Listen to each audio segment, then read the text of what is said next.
Yo, what's going on? We're back again with episode 69 of the Rest Purist podcast. I'm joined today by Anna, standing up for the Anna section, and also Soraya's biggest fan, Ibu, better known as Back Fangman. And yeah, man, we're gonna review Dynamite. We're gonna preview Revolution. We're gonna, talk some news. And yeah, man, we're gonna get into it. But first of all, Anna, how you doing? Back again, 3 weeks in a row, hat trick. The people missed you, and we've brought you back in a big way.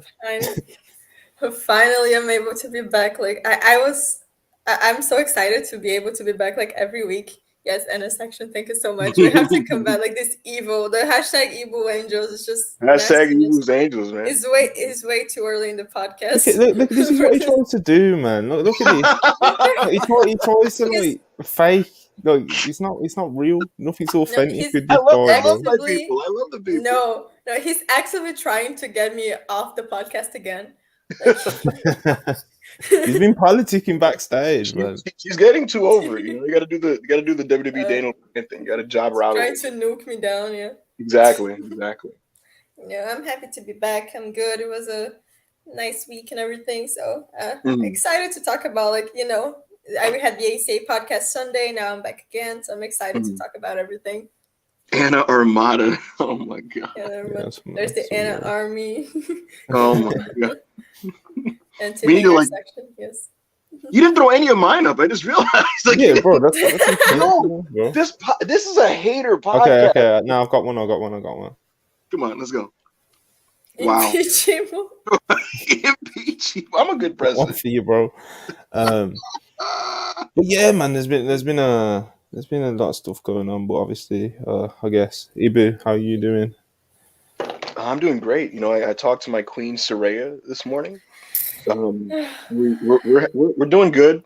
You know what I mean? She's pretty excited for this Sunday's pay-per-view. She's pretty, she's warmed up. We spoke about it. At least someone, yeah. She's warmed up. She's ready. She's ready to steal the show and have the best match on that pay-per-view, which it's gonna be. With Saraya in there with Jamie Hayter and Ruby Soho. So, I talked to Saraya. She's ready to go. I'm excited for that. And then generally speaking, I'm in a good mood. You know what I mean? I'm feeling pretty good. There's some cool stuff on Dynamite to talk about. I've been watching some Lucha, which is very exciting. I've fallen in love with CMLL. It's back. It is back. CMLL is back. Mystico is back. I'm all Lucha. You know what I mean? Back of Hangman is all CMLL, and I'm excited. But yeah, man, good stuff. Obviously, there's Saraya quote tweets you like twice, and now you're talking crazy on the internet. It's just these guys. She liked the tweet of you quote tweeting me saying that I hate you. Yeah. This is my house. Yeah, man. She had to see what Back of Hangman is all about. She went to the page and she's like, "Wow, man, this dude's him." You know what I mean? And I get it. No, that did not happen, bro. What? No.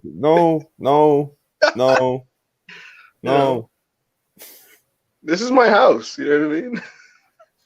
Did she follow you back yet? Can't comment on that.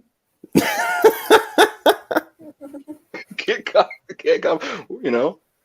Working out some things. You know what I mean? Ronnie's in the way. So it's just kind of it's a little tough. It's tough.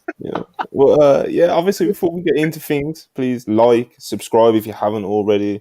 And obviously, if you're feeling generous, get some super chats sent in and we'll read them out. We've got a few here, so I'm going to get into those. Showtown Spurs, $5.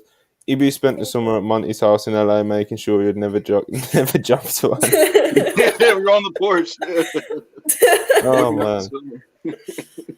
Yeah, that's CM Punk. Trying to. It wasn't even like a report. It was kind of just like something someone said in a Discord or whatever the fuck it was. But yeah, CM Punk be booking the territory in his porch with TK. I don't let Ibu politic me though, Showtime. I don't let that go on. Not around here. I roll with an iron fist. Monty tries to be a dictator. Monty's a dictator, but I get my creative through. If it's good, Just got a lot. Someone has to pay to get this shit on screen, man. CM Punk, 199. Hashtag UBC. Yeah, if you want to send in Yes, Ibu praise, you've got to pay. You know, like, it's just how it goes right now. You know, we can't do that shit for free. Someone said acknowledge Big Titty Taryn, and then the next guy goes Big Titty Nation. yes. We should have Terry on. Yes, Yeah, please. she'll be on soon. No, Terry Israel's working on it. Israel's working on it. We've got Yes. Agent Israel on the I can't case. wait. You know, Yes. Yeah, man. she's gonna negotiate a big deal. You know, Tarantulas. Oh my god. Listen, Tarantulas, I'm a big titty fan, just like the next guy. But let's get back to the Ebu's Angels in the chat, guys. Let's No. bro, it's not authentic. You know. Okay, Darren Walker, always appreciated. £5 super chat. Hi Monty and my boy Backup and Queen of WrestlePuries. And when is Soraya doing the WrestlePuries interview with Backup Hangman? I don't know when she follows back. You know. He's still working on that, bro. I never said she wasn't following back. I just didn't didn't give a conclusion. We're gonna have to look into this. Investigate it. We're gonna have to investigate these claims. You know. Oh no, not this again. No. You know, he keeps looking. He's in the wrong place, bro. Parker's long lost child. I'm sure the picture's changed like 3 times as well. It's like a new where picture. are you? Come home. How long does it take for you to buy milk and cigarettes? Listen, bro. Tuesdays, man. We keep telling you. Tuesdays. Some deep WrestlePuries lore.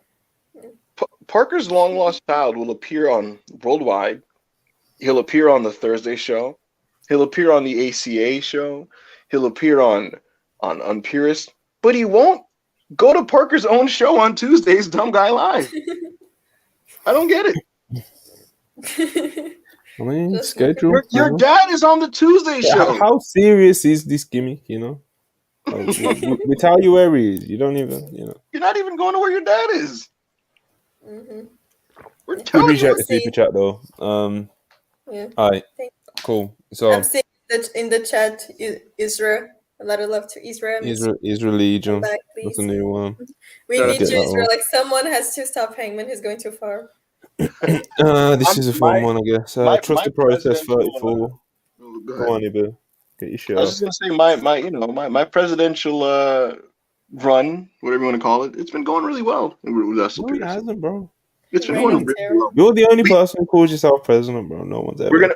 We're gonna do a poll, and I'm gonna find my fake title. You know? That's not true, guys. I don't want. That's why we need Israel. Like Monty doesn't want people to know that never fly. I created WrestlePurist, and I kind of handed it over to him to run it because I was busy. Monty's kind of gone out of control with this, but I am going to do a poll soon so we can calculate my first approval rating, and I expect it to be at 100. You know. Yeah, keep dreaming. Okay. Trust the process. 34 $5 super chat. Appreciate you. Ibu, please DM Dax and tell him to save us from the Shambolic tag team title match at Revolution. I can't comment on that. I mean, sure, I'll DM him, but he's not going to be in the match. You know, save us, Dax. If I say straight up, Dax, they want you to be in the tag title match, he'll just say, "LOL, I want to be in it too."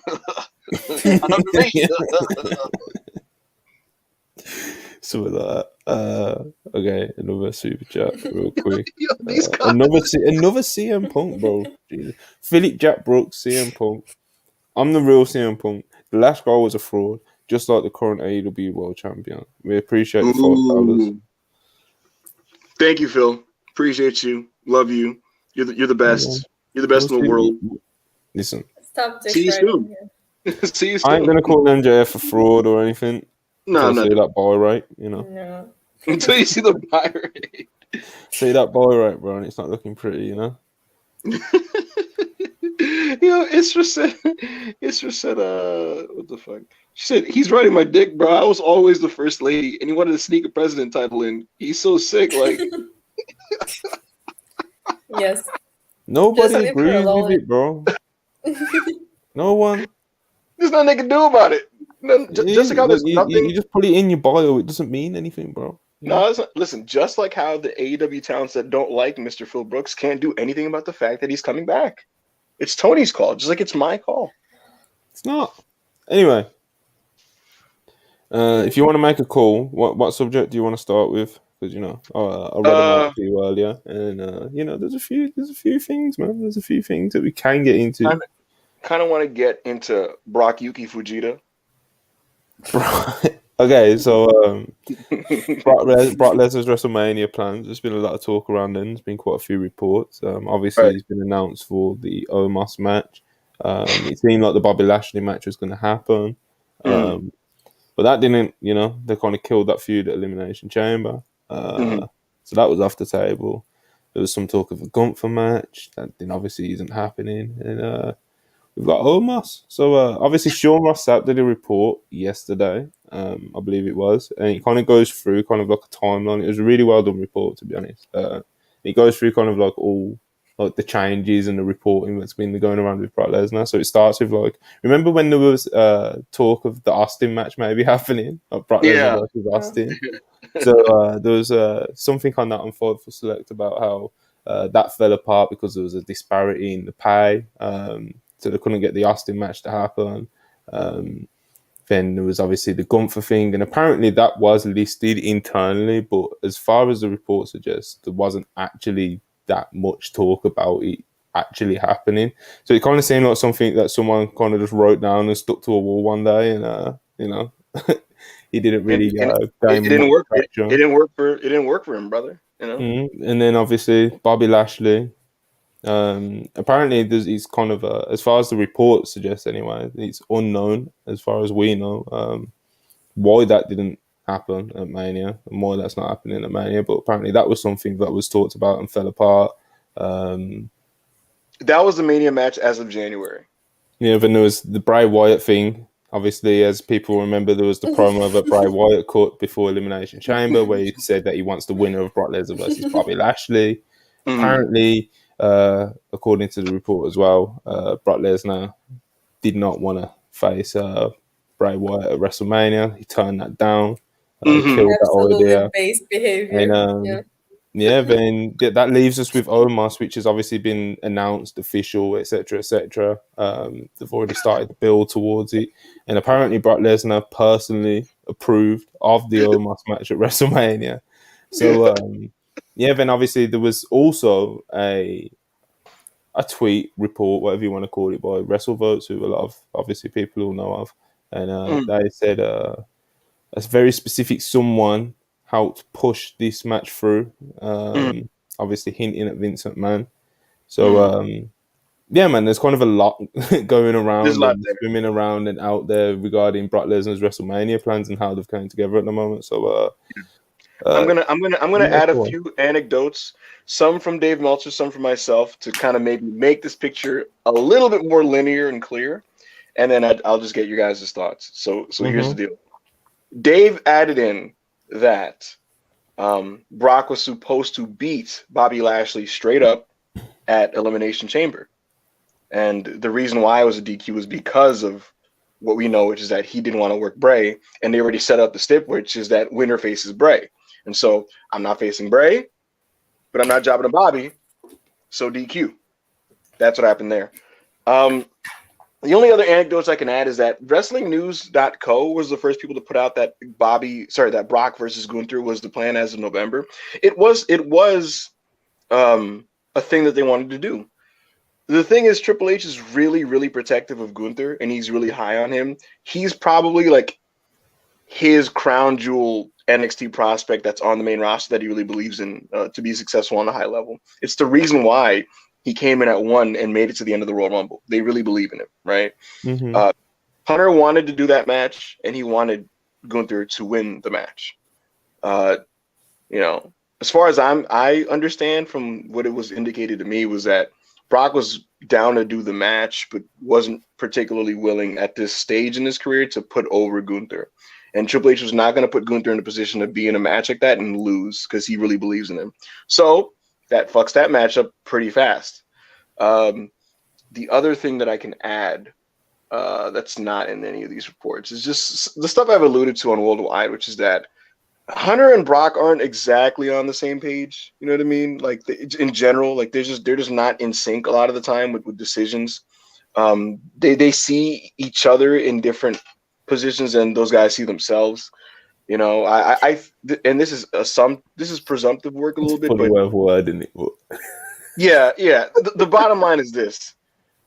You know, some of this is obviously presumptive work when you talk to other talents and how they see it based on what they're seeing and stuff like that. But like at the end of the day, Triple H is trying to humble this guy because he sees, you know, he thinks Brock is too big for his own britches a little bit, right? And then you have Brock Lesnar, who, look, at the end of the day, all he knows is Vince McMahon. You know what I mean? And he trusts Vince McMahon. And you know, we saw what happened when Vince McMahon stepped down. Brock Lesnar walked out of a TV taping when he found out Triple H took over. You know, so yeah, so like no matter what they say, like that's gonna always be like kind of weird. You know what I mean? I wonder how he got. We never found out like how he got talked back into coming into the building. You know, it was money. I'm dead serious. It was money. Brock's gonna Brock at the end of the day. It's what he does. Nothing about this reporting has been surprising. I don't think to like people who kind of like follow this kind of like news and stuff and kind of are familiar with the stuff that we hear about Brock and how particular he is, to put it politely. He's very, very picky. He felt like he did WWE a big favor when he did all those jobs to Roman last year. And he only did that because he saw Roman at a certain level that he was not at in 2015 and 2018. And so it's just like, I think, and this is just my analysis, I think that he feels that Triple H is just trying to bleed him of his remaining drawing power and then kick him to the side. Whereas for him, it's like, I'm trying to continue to get contracts for the remainder of my 40s. And I'm not going to be Brock Lesnar if I just lose to everybody. And so that's the weird situation we're in. Yeah, Brock's gonna Brock. Anna, did anything of this pop you? No, like I do understand Brock's mentality in a certain level, but at the same time, it's like, get over yourself, you know, like you're gonna like Gunther is not just anyone. He's not losing to fucking like Ricochet in SmackDown. He's losing to Gunther at WrestleMania, you know. So it's just be serious. Like it's not I don't want to lose to anybody. Like you can win a bunch of matches and then lose to Gunther because Gunther is like the next big thing. Yes. But he really has a very individualistic like sense of self, you know. That comes a lot from Vince just like sucking him off for years. Yes. So, like, you know what I mean? So there's a point, like just get over yourself. But at the same time, he is in a position that he's like, yeah, I'm Brock Lesnar, so fuck it. But I don't know. I just think it's like so stupid. You're a wrestler and you're like, no, I don't want to lose. Like, what are you doing in this industry for? You know, like, I don't know. I think it would be such a good match, and it just gets me a little bit like upset that we're not able to see it because he doesn't want to lose. Like, I have a question for you guys. For real, like grown-ass man, yeah. If you could see the match, but it does mean Brock has to F5 the fuck out of him and win, would you have taken that sacrifice at this Mania, or would you have done what Triple H did, which is basically, fuck it, I'll have him work Sheamus and Drew. Then I'm not having him lose.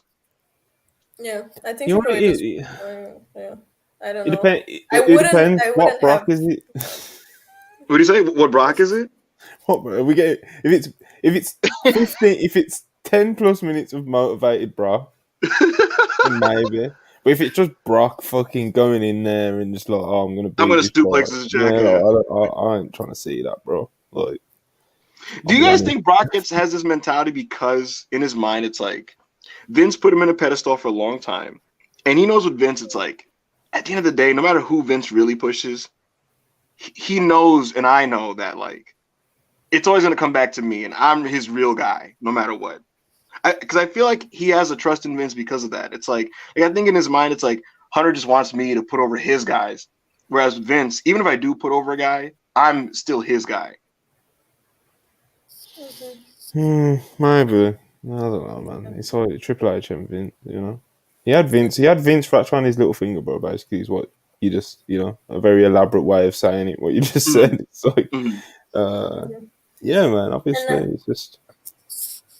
Yeah. And I do think like Terrence, he said in the chat, like Sheamus versus Drew versus Gunther is the way, and I do think that's like a match I'll be more interested and more excited to watch than probably Brock versus Gunther at this point. Just let Brock like suplex and F5. Almost like yeah, that's it. Or it's gonna pop everyone, and it's gonna be like short, and that's how Yeah. it's supposed to be. At least Bray's not involved.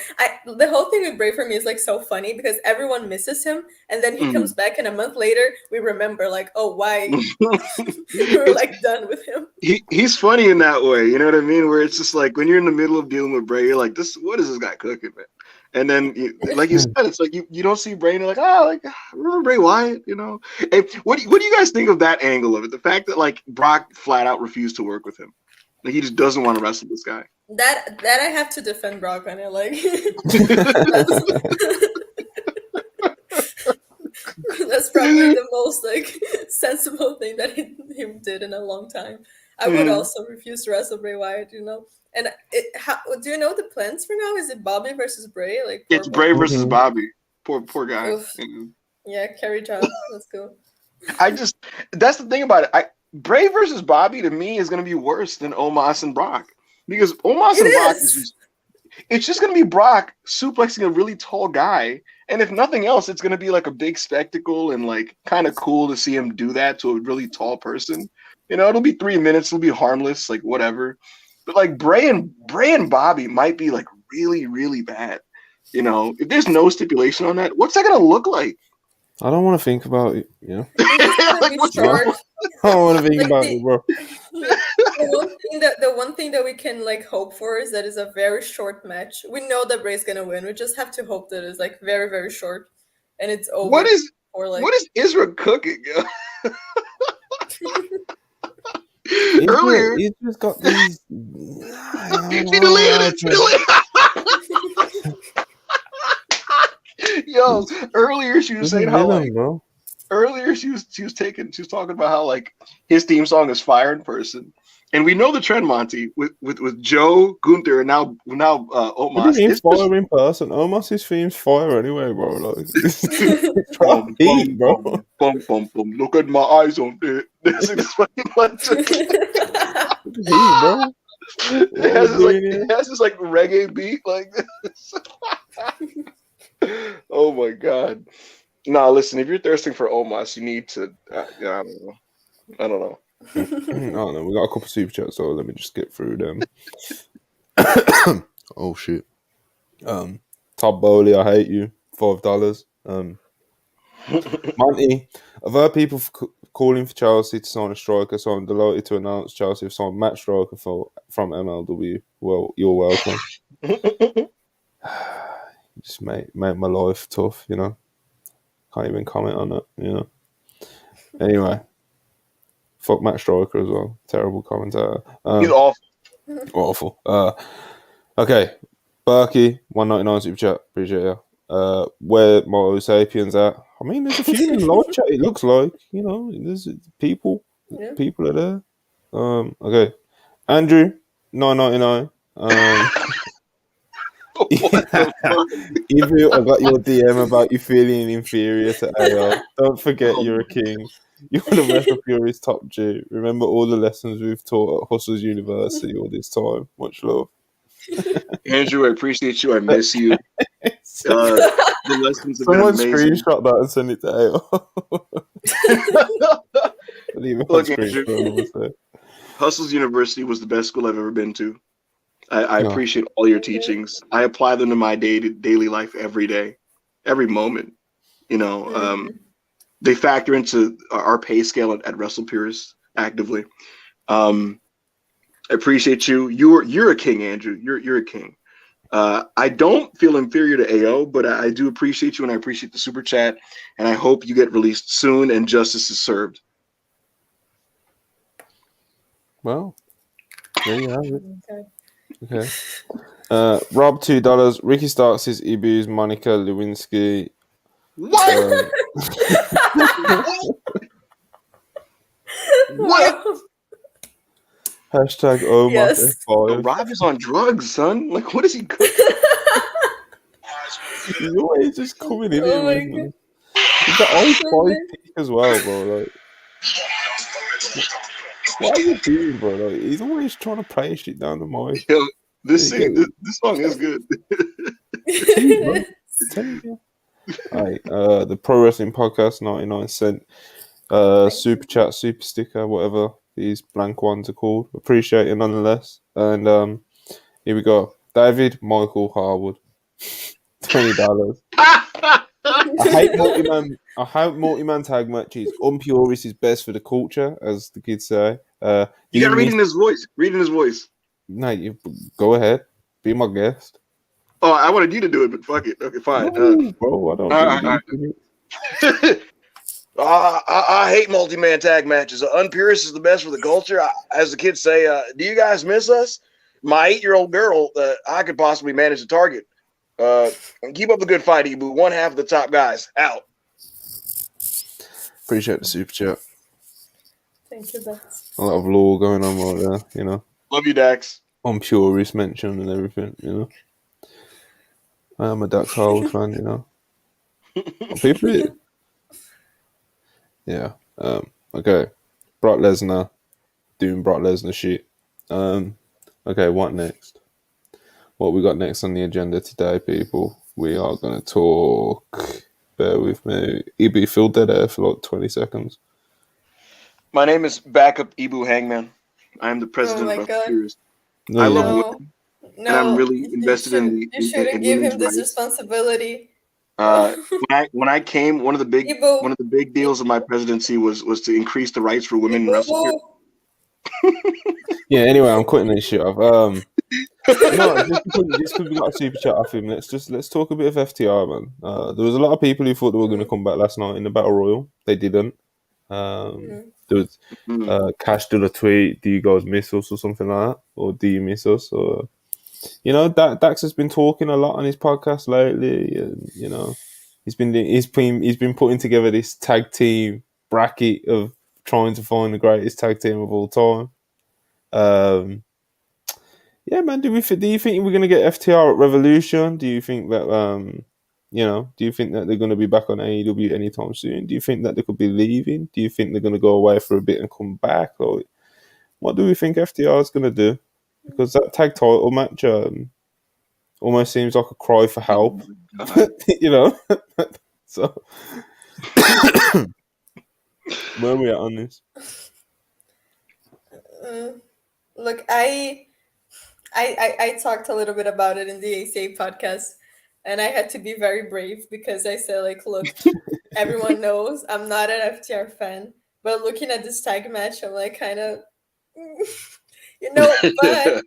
but the only I made it clear the only reason why I want them to come back and get the titles is because I want them to see them lose the titles to Aussie Open. So I was like, it's the bigger picture, you know. Sometimes you have to lose some to win some.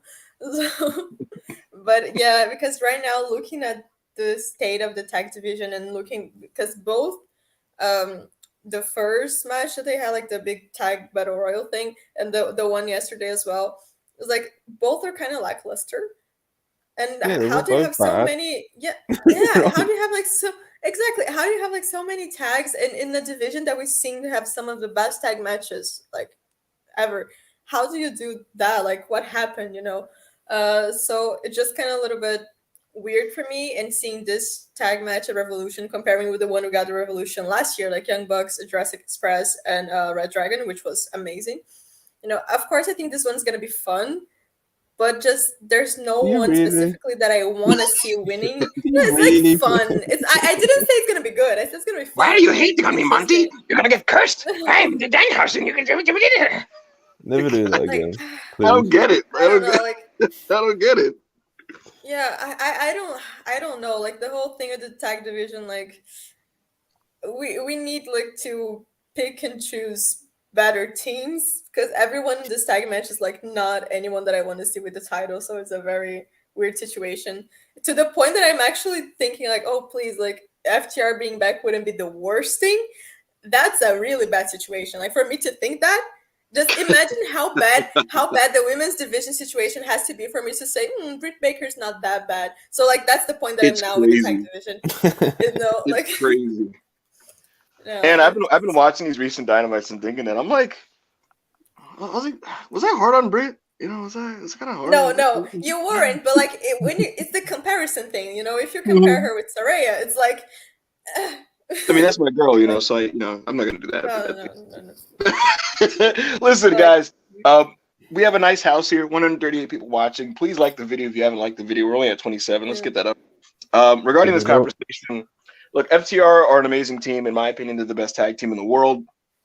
And like myself, they were the best thing going in their property, and people hated on them.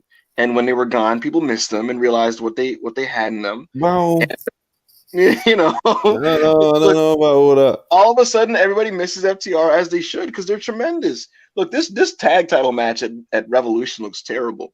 Not really. I mean, look, the work isn't going to be terrible, but as a matchup for your tag titles, it's so substandard of AEW's normal level.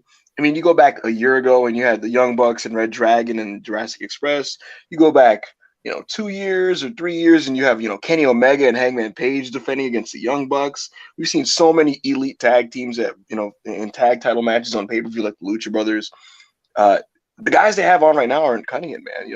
The Gun Club and, Danhausen and Orange Cassidy. It's just not to AEW's tag team standard. And when I was watching the Battle Royal, and we'll get into it later, but the Royal Rumble format sometimes will show you the state of a division. You know what I mean? And when I was seeing just the tag teams come out one after the other, they were either teams that were cold or just not particularly good in a lot of cases. And it wasn't a great look for the division. It was the battle royal, especially last night. Like I don't think either of the battle royals have been good at all. But last night's was really it was kind of bad. And also, wasn't it meant to be a casino battle royal? Like, there was no Joker, bro. There was no Joker. So how was it a casino battle royal? It was. What was it? Monty's dying.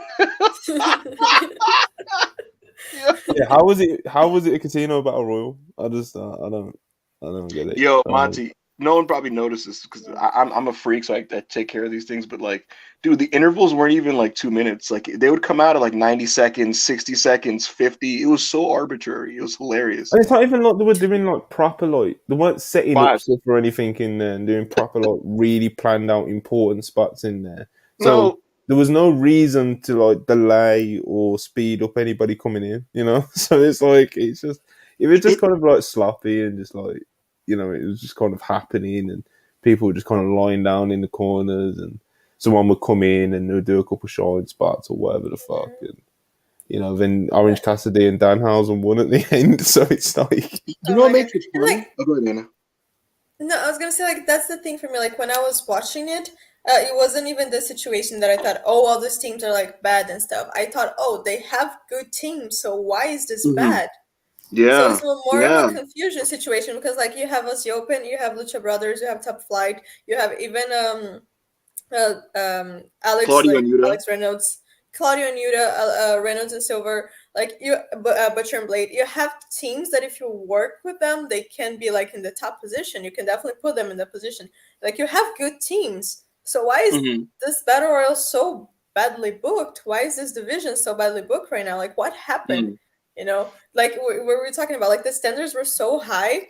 So what we're getting now is just not cutting it, I think, because they have the potential for it. It's just it really stands out in comparison to what the division was in the past. Even just a few months ago with the Swerve and Our Glory versus Acclaim feud, that as a feud, as a TV program, was very over, and it got a lot of TV time, and it was really fun to watch. This is just not. It didn't cut it. The reason the match was bad was because it seemed like not a lot of thought went into the layout. Because Monty, look, battle royals are battle royals. They always don't. A lot of the time, it's a lot of nothing until we kind of clear out the field. You know what I mean? It's just kind of punching and chops and shit like that. But normally in modern battle royals, as we clear out, that's when you start getting really cool spots and some good drama and things like that.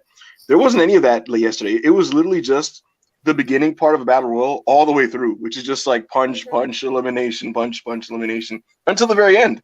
And it was wow, okay, that wasn't particularly good. I don't know what exactly changed. I don't know if it's a case of the Young Bucks not having any creative power. There's a lot of things that, there's a lot of things that have changed. We can The spirit of all The in. thing is, it's like if you're Tony Khan or you're someone who like defends this, which I haven't really seen many people do, to be brutally honest. But it's like AEW set the bar at a certain level. It was definitely like it was something like Young Bucks put out their submission statement when they were first coming, like when AEW was first starting and stuff, was to build the best premier tag team division in the world. And it seemed like they were definitely on their way and definitely were that for for a while, I think a lot of people have been bringing up the steel cage match. Like I've even seen it in the live chat a few times tonight. The steel cage match between Young Bucks and the Lucha Bros. That is kind of like the accumulation of what I kind of envisioned the Young Bucks were hoping for that tag team division. Do you know what I mean? To produce those kind of like classic matches and big special moments and make the belts really mean something. Blah blah blah blah blah. The belts really had some special prestige. And it's like, it's even like with the swerve and our glory reign, like it was great and everything. That worked, it was working, and obviously the Acclaim match, they were so over and they had a great match with them, and it worked and they got a good little trilogy out of it. It's just like from then it kind of seems like Tony just kind of leaned on how over the Acclaimed were, and it was just kind of like a gimmick, and it's just like. You lean on that, all the segments are going to go over and nobody's going to hate them or anything like that. It's like at the same time, when you've got someone like the Acclaimed, it's like you need to book them against the premier teams. Like whether that's at the time, Swerve and the Glory were definitely making a case to be in that bracket.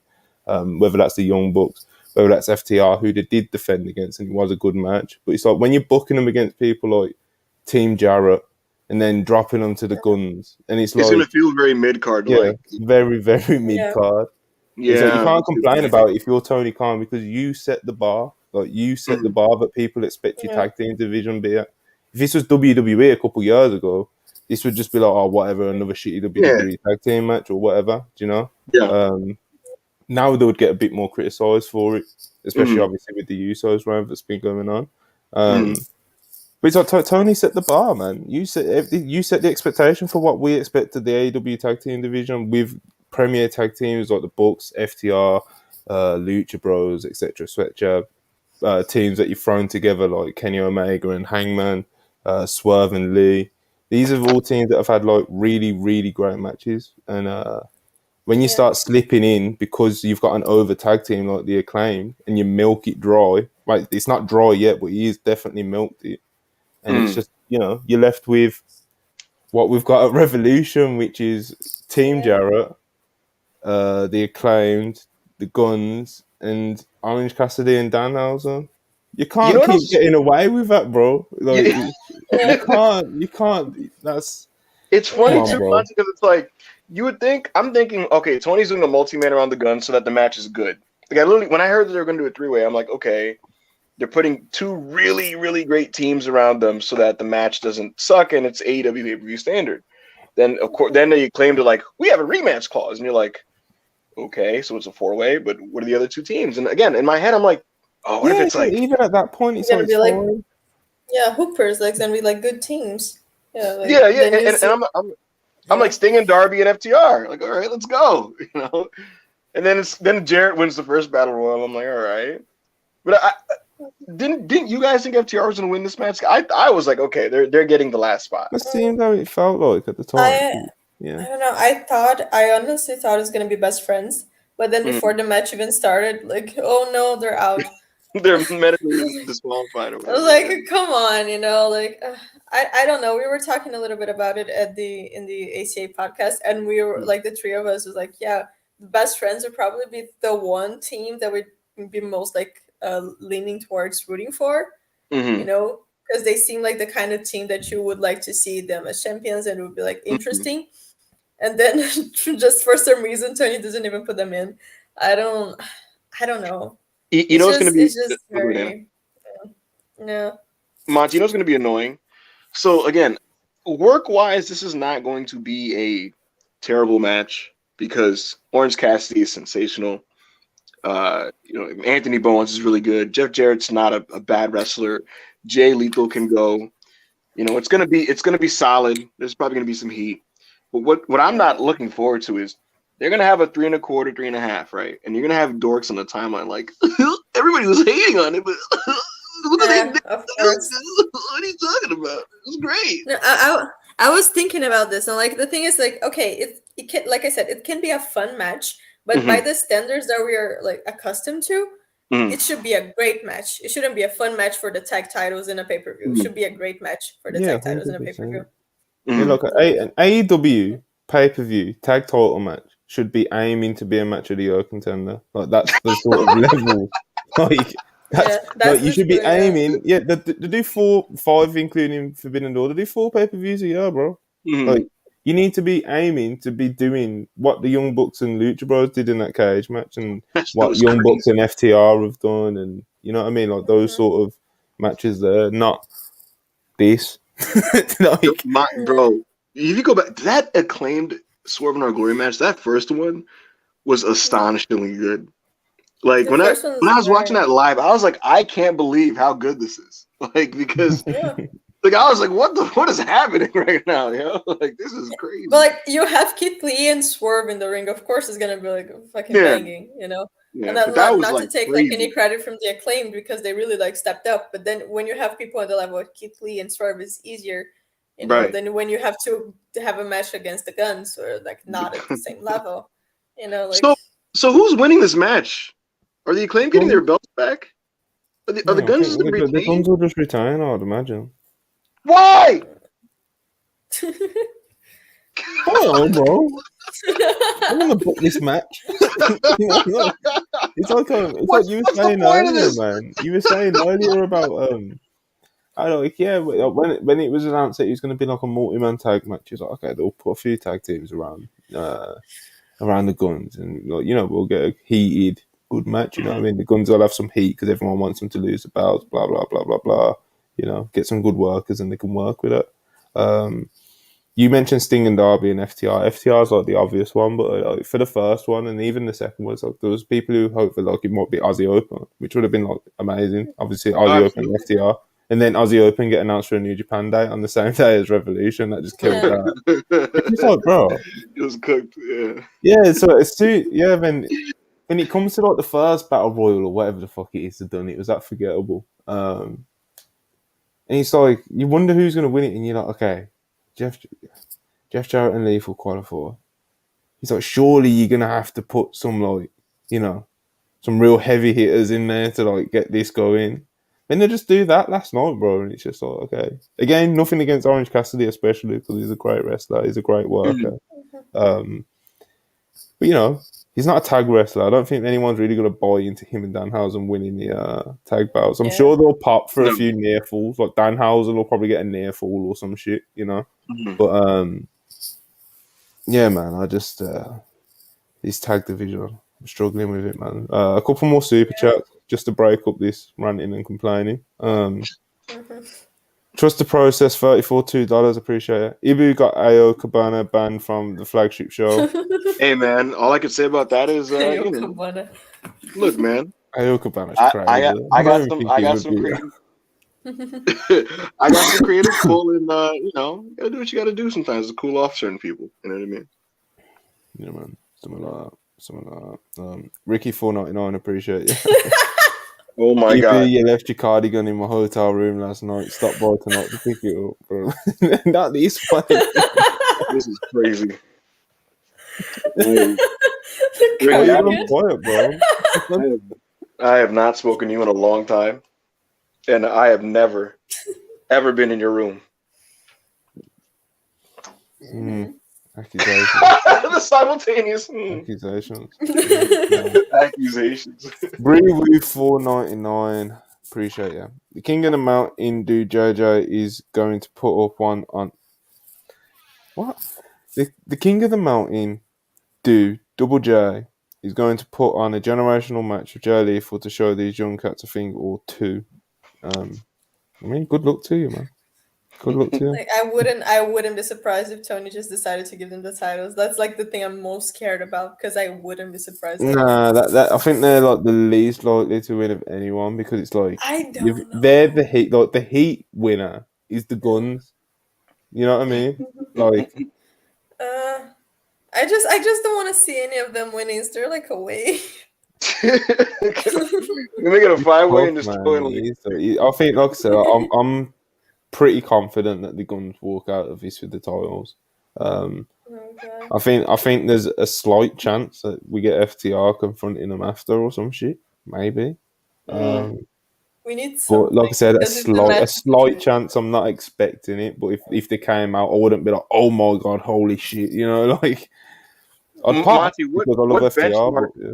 what benchmark would you have to reach for you to start thinking maybe their FTR isn't coming back? Like what show do we have to pass without them appearing? Like what would have to happen?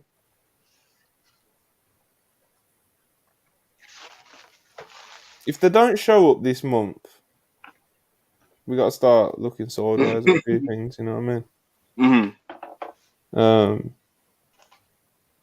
Yeah, I'd say if they don't show up at some, it's only the 2nd of March. The pay-per-view's this weekend, so give them a few weeks after that. Yeah, I'll tell you what, when Adam Cole's match, when we didn't get an Adam Cole versus someone match at Revolution, that kind of poo-pooed my thinking of Jay White going to AEW.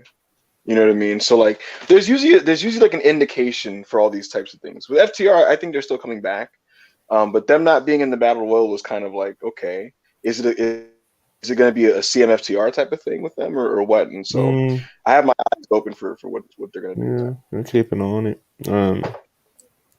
Showtime Spurs $2. This 4-team tag on Rampage is miles better. Here it is. Yes, yes, that's a pay-per-view match. Like, come on. When I saw that, I was legit pissed. Like, how do you put a match like that on Rampage and then on your pay-per-view you're just like it's kind of hilarious. The rib. and serious. It's really funny. TK's gonna TK, man. He's gonna do his shit, bro. He's gonna. Okay, Far 5222 appreciate you with the $10. I feel like the Acclaimed have been unable to find another team that they have chemistry with, like they did with Swerve Our Glory. Their matches post Grand Slam haven't hit for me the same. I think honestly, it's just like the way they've been matched up hasn't been in a way where it's like the Swerve Our Glory match worked so well. It's like Anna alluded to it earlier. It's like Swerve Our Glory, Swerve and Keith Lee are like, they're really good. Then it's like Acclaim bring the heat to the match, when you combine those things together, and Acclaimed are perfectly mechanical, like, but they're not blow away. They're not gonna like drag an average team to a great match sort of thing. Like, that's just not Acclaim, but they are more than capable of being led into a great match, you know what I mean? So if they bring the heat with that, and you pair them with Swerve Our Glory, I thought the FTR match was really good. And if they would have faced like the Young Bucks and tried to do something more with like the Lucha Bros, or even like I don't know, man, like just pair them up with teams that aren't the Guns and fucking Team Jarrett and shit. It's like Team Jarrett are fine, especially Jarrett for his age and everything to come back, and like we all know that like he quote unquote gets it.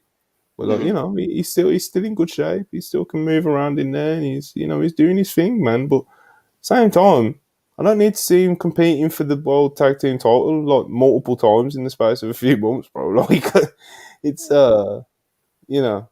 it's if you pair them up with the right people, I think the Acclaim could really they could have had an even better reign than they did, and the reign will be remembered for kind of like how over they were for it, rather than the matches. Besides the Swerve Our Glory match, unfortunately, but that's just kind of the way it's been in terms of the way they've been booked. I think, to be honest, tag division hasn't been amazing. I can't lie, it's in the title picture. So, I think with the Acclaimed, it's honestly a thing of like, look, they're a good team, and sometimes you just get hot. You're in the right situation. It's a perfect setup for you to be great.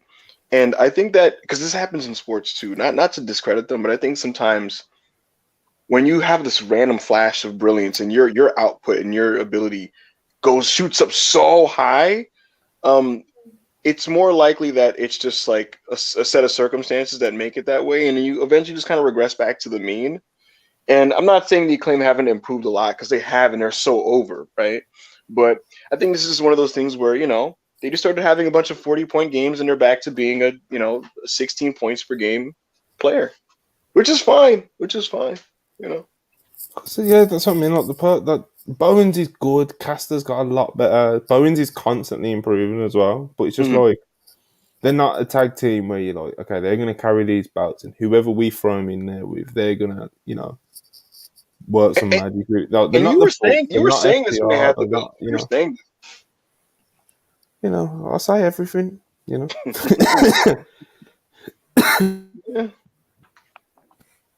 Man, It's like, Monty's.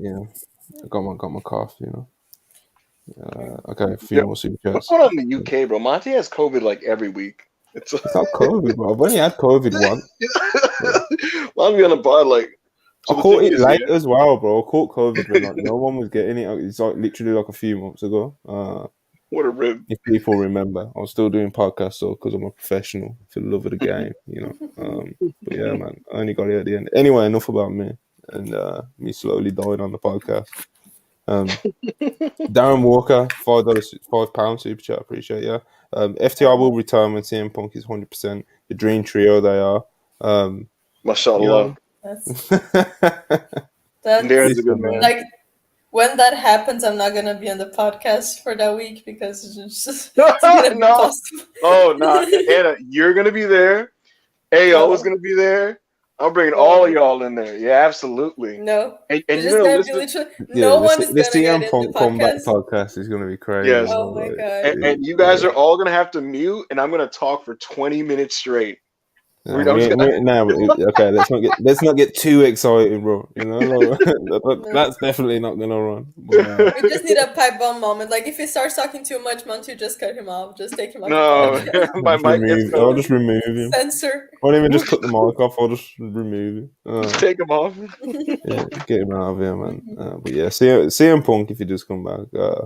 Hopefully, the elite stay as well.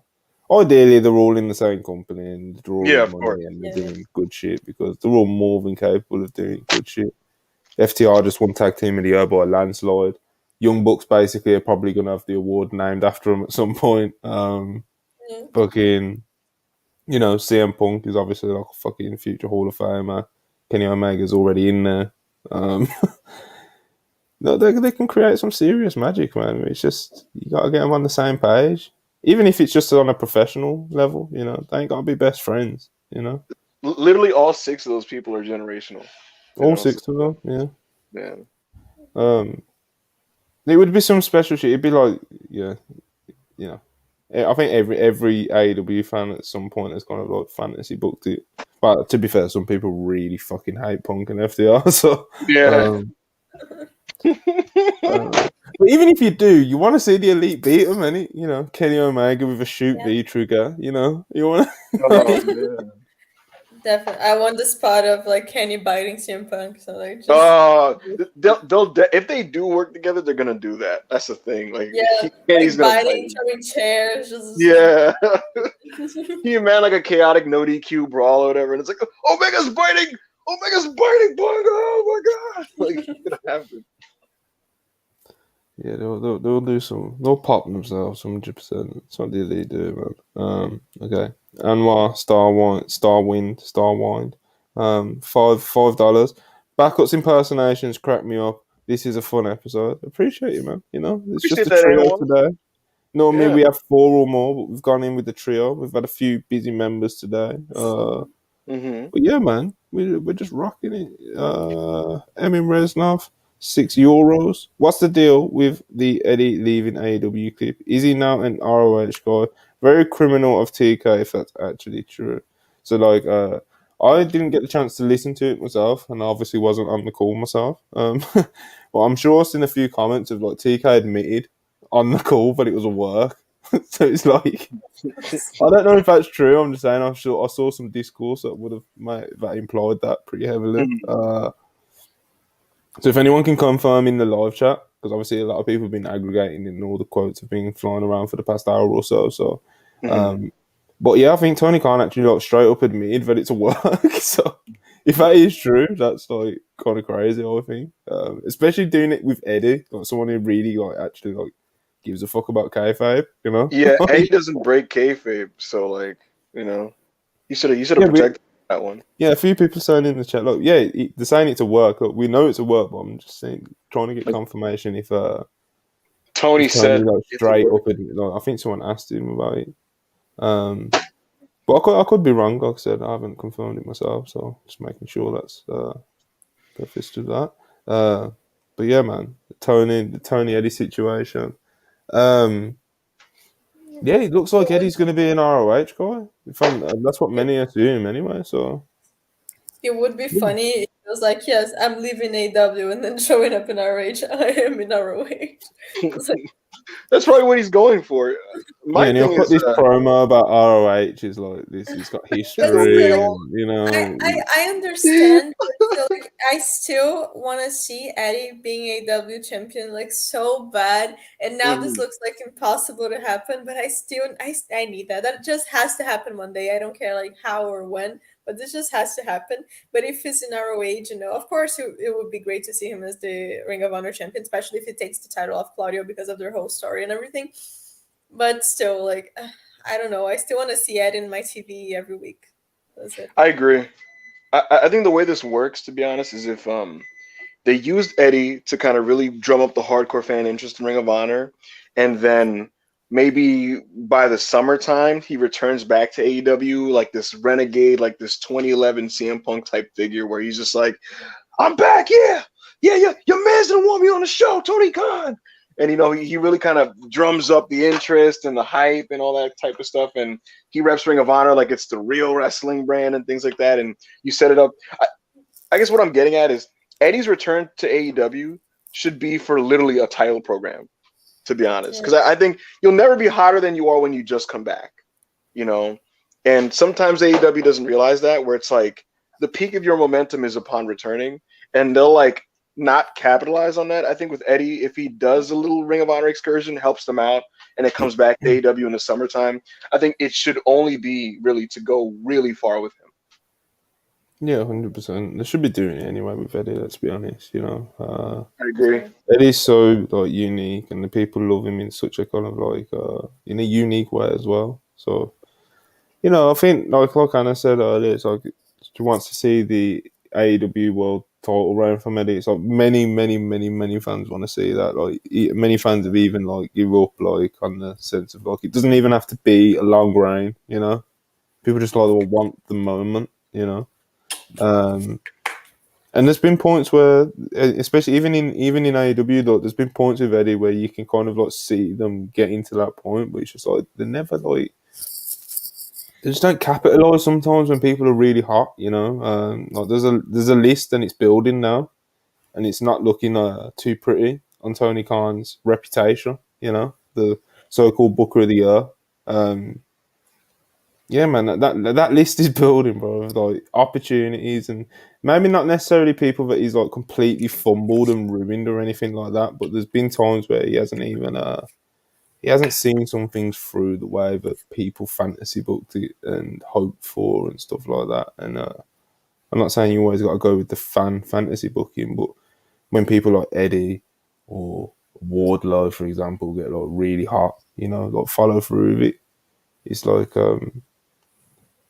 I don't know, it's like this Hobbs thing right now, bro. Like, dude, you should ideally you'd win the title, but like most assume that Wardlow's going to win the title at Revolution. So is he going to win the title and then drop it immediately to Hobbs? I don't know. That's a great question.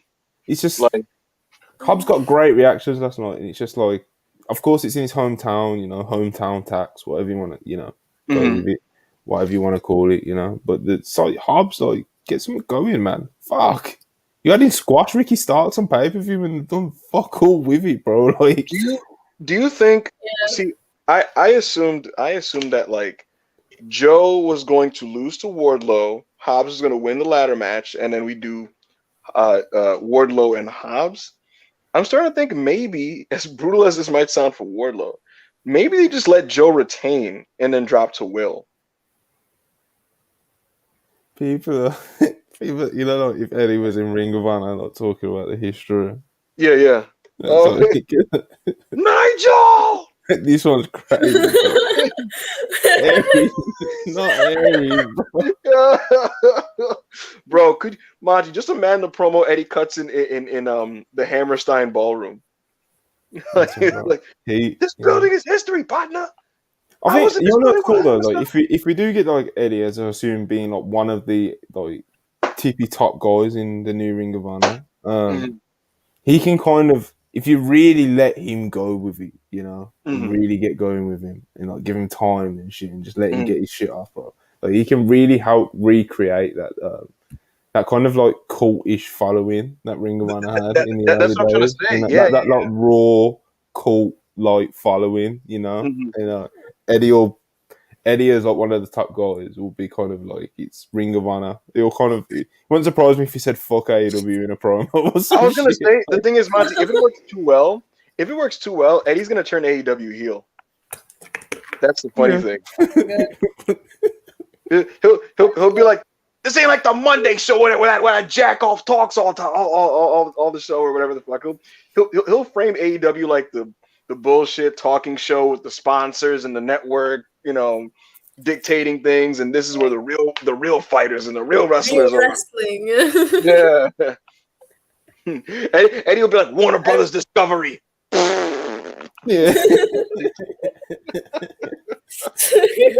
He'll be like, I'll wrestle on Honor Club, you know. One's like, Like, honestly, like the whole thing with them doing the Eddie versus Claudio feud for a title really pops me because Mhm. I feel, yeah, like a couple of years ago I was rewatching the rivalry, like the Chikara matches and everything, and it's like it's so good. You know, they It's do have like the amazing. chemistry, especially when Claudio is more heel, which it seems like they're going for now with the Blackpool Combat Club. They're just turning more heel. So if they go Yeah. back to the dynamic of Claudio being the heel and Eddie being the underdog, the fighter, like the real wrestler, I'm so excited for it. Like seeing this now at the point that they are in their careers, it can be amazing. So yeah, I'm down with that, but still want to see him going back to AEW, yeah, of course, we want to see Eddie win it all, you of know. course. Yeah, I want to see him beating Claudio and then going to AEW, beating MJF, and just having both titles. Like, just give him Oh everything. man. Double belt Eddie.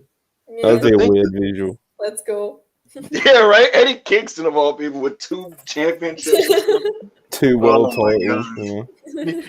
If he does that, he's gonna try to get a third belt and be like, he'll be like, I'm doing this for Masawa, the former triple champion, US Triple Crown. the U.S. Triple Crown. Oh my god. Okay. Oh, Zetopia Productions 499. Who are your three current best in the world wrestlers? Random four. Imagine if Tribal Chief Roman existed during PKS movement era. PSCM FTR the goats. More current best in the world. If anyone knows off the top of their head, go first. I need a okay. Anna, second. go. Yeah, I think I have mine. I would probably say Brian, of course. Hmm. And then second place, I'm gonna kind of bullshit a little bit because I'm gonna say Kenny slash Osprey. There's like a Mm. together. And then I would say this is no specific order, but then I would say probably Shuri or Julia. But it really depends on how Julia's reign like goes for the next matches. But she's in the position of being that. But I still think like Shuri or Mayu as well, like definitely up there in the best in the world conversation for sure. Hmm. Hmm. I'm gonna go with Dax Harwood, Okay.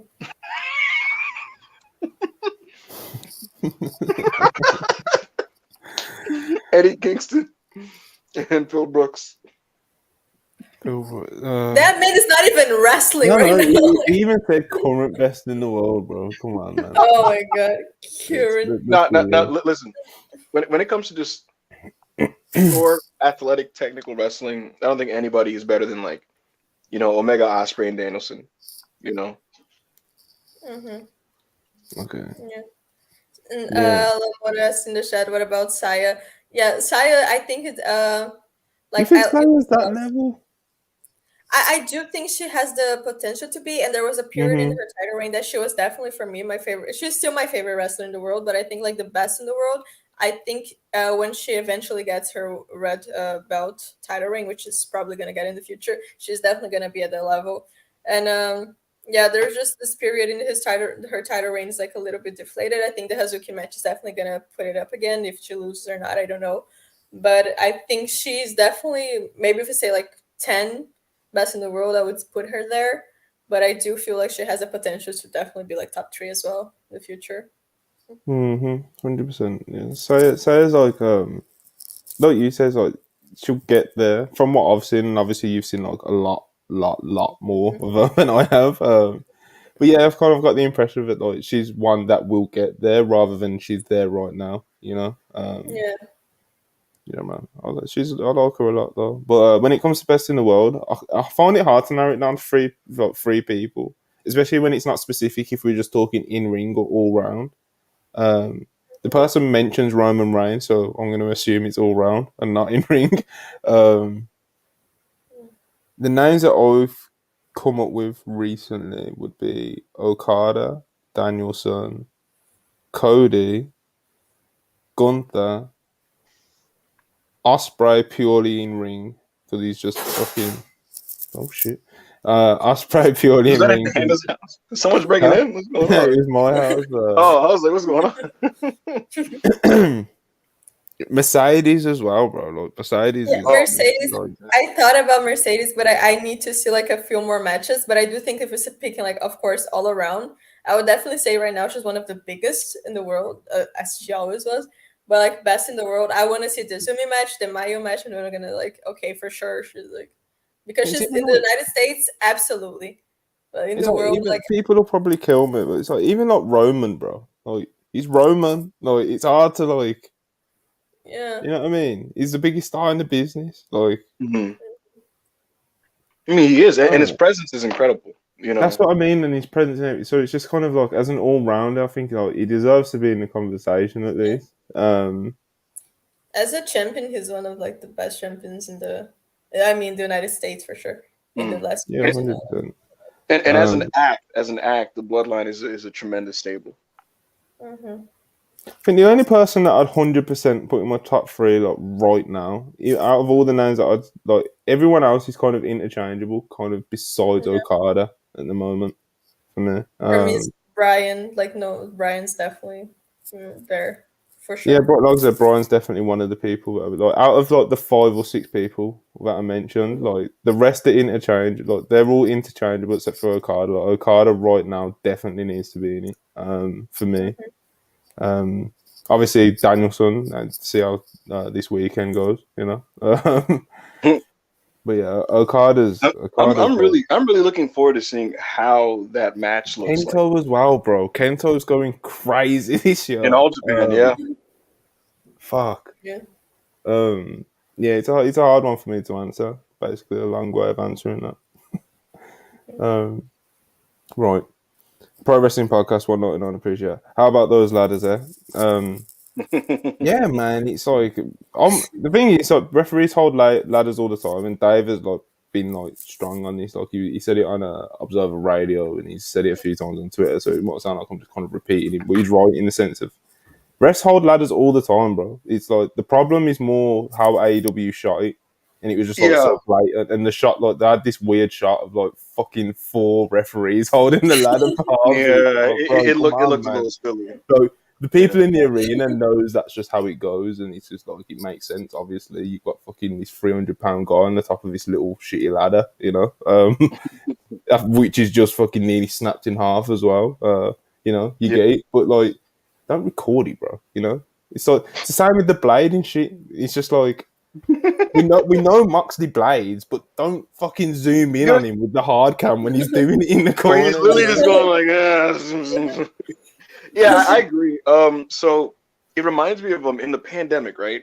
I remember like there's some Daily's Place tags early on where they would literally zoom in and shoot specifically the wrestlers getting up to gather around in like a circle and grab onto each other, waiting for a guy to dive on them, right? And Jim Ross had that whole thing about clustering up and that shit. And look, obviously you got to catch a diving wrestler, but just shoot the guy that's going to the top turnbuckle about to do the dive. Don't shoot the people that are like, all right, on 3, 1, 2, catch him. Like you don't shoot that. like literally, that's what they were shooting. And with the ladders, I'll say this: look, when I got to be honest, when I watched the Hobbs thing, right, I did go like out loud. I was like, was like, why are they all holding the ladder? What's going on here? This looks so like cooperative, right? And to be honest with you, I had no clue until people pointed it out and posted examples. I had no clue that this was a common thing in WWE too. And then I thought about it some more, and I was like, it's probably just because they don't really try. They try to avoid shooting it. Of course. And so with AEW, like obviously, look, you're gonna hold the ladders because Will Hobbs is big as hell, and you don't want him falling off. But just try not to do a wide shot where like 4 of them are just holding it for him. Just try to just zoom in on him climbing, you know. But it's not the end of the world. Yeah, it's definitely not. But again, it's just one of those things where it's just whatever you want to call it, quality control or whatever. Yeah. Yeah, you don't want to shoot those things. You don't help. You don't help anybody. Acclaimed equals Linsanity. Are you familiar with Linsanity, Amon? Huh? Are you familiar with Linsanity? Not really.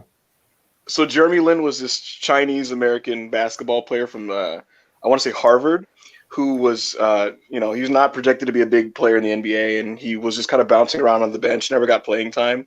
And one day the Knicks subbed him in, and he like went crazy ballistic. Oh yeah, there's like a Netflix documentary on it and shit. Yeah, he had a 2-week stretch where he was like the best. Yeah. He was like the best player in the league for like 2 weeks. For like 2 weeks, they called it Linsanity. Yeah. Another one from Just a Process, another $2. Appreciate it. Scenes when CM FTR and the Elite main event next year's Mania. Jesus Christ. No, hold on. if This person tried to kill AEW, bro. Yeah, I was gonna say, like, what's AEW gonna look like then? Is it just like a JAS show? Yeah, BCC versus Jeff Jarrett. forever, you know. Jeff Jarrett versus Chris Jericho and shit. Like, Oh my god. oh boy, it sounds dying. Mushin Iqbal Raja, £4.99. Appreciate you. This has to be one of the best wrestling podcasts going. Just need to bring AO, Charlie, and Chris every week, and we are Gucci. Thank you so much for the support. Charlie's in America, man. She's in the States right now. She's going to go Revolution, I believe. She was at Dynamite. She's probably with Alexia somewhere right now. Shout out Charlie. Shout out Chris. Going to get him tomorrow, same as AO. Going to get them tomorrow on the Unpurist podcast. Shout out them. And shout out Manny as well, man. It's his birthday. So I'm going to send him a link, and if he joins, he joins. But shout out Manny, it's his birthday. Send him some, he hasn't been... He hasn't done the typical tweet that people do on Twitter where it's like, oh my God, it's my birthday. So everyone starts messaging him like, oh, happy birthday. No, my favorite is the screenshot of the balloons coming up on your profile. Oh my God. Yeah. So you ever have that moment where you're debating, how do I let people know? And then you're like, I don't do it, bro. You're like, it just looks thirsty. Like you just I can't do it anymore, bro. Too old. What I do is I hit people with the 6 p.m. Thank you for the wishes, everyone. You do it late in the afternoon. You know Even what I if mean? you got none, like you got no one said happy birthday, 5 p.m. He's just like, thanks for the wishes, everyone. Everyone's like, oh, I didn't know. It starts quadrupling and shit. Now, personally, for me, what I really feel bad about is, and this happens sometimes. You ever like scroll through social and then you see it's like your friend's birthday? Do you ever like make a mental note, like you're rushing and you're like, I gotta tell him happy birthday, and it's the end of the day and you're like, ah, shit, I forgot. It happens to me all the time. Like all the time. Sorry, I just wanted to test the picture. What? What happened to this? Is that Adam Cole and Brian together? Like, Yeah. Yes. Brian Cole. I love this so much. Sorry. Brian Cole. Oh my God. Super chat. Happy birthday, Manny. King emoji. And does Anna actually hate CM Punk, or does she only dislike him because Hangman loves him? I'll never say. I honestly think half you guys just choose to hate on my face. I mean, fair. AO straight up said, Hey man, I like that wrestler, but because you like him, I hate him. I Yeah, was but like, bro, this is the thing. Like, Yes. AO is in like a lot of group chats and stuff with you, so like I can get it because like when you really like someone, like it can be tough, bro. You know, No, just the fact it like can be tough, people bro. liking a wrestler, it does make the wrestler less likable. I don't. Yeah, he does this thing like It's it's he just something about it. I feel yeah, like I've heard it's him the like long so tweets many and like the no, Lord, I've heard no, I've been in this podcast like when we first started, like I heard him give so many soliloquies like about CM Punk. I just got mad every time that I saw CM Punk. My head was just like, oh my god, I'm gonna have to hear about it. So immediately. the funniest. Okay. Retrospectively, I will admit, the nastiest one, Monty, was I remember when Phil first botched a move. I can't even remember what move it was, but he botched it. And I wrote like a, a think piece, and I was just like, there's just something natural and beautiful about how he's not perfect, but he just works it into the match yeah. I and think I makes it. remember, bro. And I was And People hate people him. people destroyed me because that was the same week, right? Where Cody was trying to do Mexican technical yeah, wrestling with yeah, Miz, yeah, yeah, yeah. and Miz didn't know what was happening. And I tweeted that Miz is the worst wrestler of all time. And so people went on my Phil post and they were like fuck you, you literally just you're such a hypocrite. It's true, bro. You bias, and you don't know it. Yeah, but Oh man. there's a reason that why when I tweet I hate Becca Payman, I have like 300 likes. Yeah, Like, he's No, crazy. he had way That too many likes, bro. I was like, what's going on? That shit blew up. yeah, man, you get heat, bro. But yeah, let's get into Dynamite then, and if we want to talk about any of the other subjects, so we'll get into them because yeah, man, we'll do Dynamite. We'll do a little Revolution preview straight after, and we'll see where we're at. Okay, so Dynamite was in San Fran, I believe, last night. And we open up with Orange Cassidy versus Big Bill, All Atlantic Championship. Um, Bearing in mind, this is a go home show. I don't know why you would open up with this and go like 15, 16 minutes with it. I don't know who this was for, to be honest. I don't really have much else to say about it other than that. Obviously, Orange Cassidy, he's a good worker and stuff. And Big Bill, he's big and he's gonna do his thing in there. He's not bad at all or anything, but again, it's just it was long, man. And I don't get why on a fucking go home show. What's your thoughts and takeaway from that, Ibu, if anything? From Big Bill versus W. Morrissey. Big Bill versus Orange Cassidy, not Big Yeah. Bill What? versus Oh my himself. God. I said his name twice. I have no takeaway. I think Orange Cassidy's great. I don't really know why this hmm opened. It felt about twice as long as it needed to be, hmm and it felt about twice as long as it needed to be. And starting to lose, starting to have struggle to pay attention by the end. Uh, that's about it. Orange Cassidy's good, and he has a nice theme song. Yeah, it's not even like Big Bill's bad or anything. Like I said, he's big and he can do his thing in there, but it's just like. Didn't need to Like be I said, 50 minutes. do you need to open a go home show with a 15-minute Big Bill Orange Cassidy match? I don't think Yeah, so personally. Anna, what you what do you think? it was long, It was like way longer than it needed to be for sure. And like you said, like Orange Cassidy, yeah, sure. I wouldn't say it was like a bad match, but it was just kind of there was a point. I was like, okay, wrap it up. No. Yeah, yeah, exactly. Yo, and in the WrestlePeers chat, I was at work and I just see like right around like 13 minutes into the show, like AO and Macho like, all right, let's wrap this up. bro. I remember looking at the clock and I said it was like 14 minutes past the hour. I was like, what are we doing? Like, what are we doing here, Tony? Man, like, Yeah. okay, you give Orange Cassidy another win on this role that he's going on and get all this momentum and stuff. It's like. He's like, you can't even say that he needed that to then go into the main event and win the way that, but not even the main event because obviously Orange and no, obviously Brian and MJF promo like close the show, but like going to the last match and win the tag battle royal, like, he didn't need all that, like anyway, whatever. Next up, this was good shit though.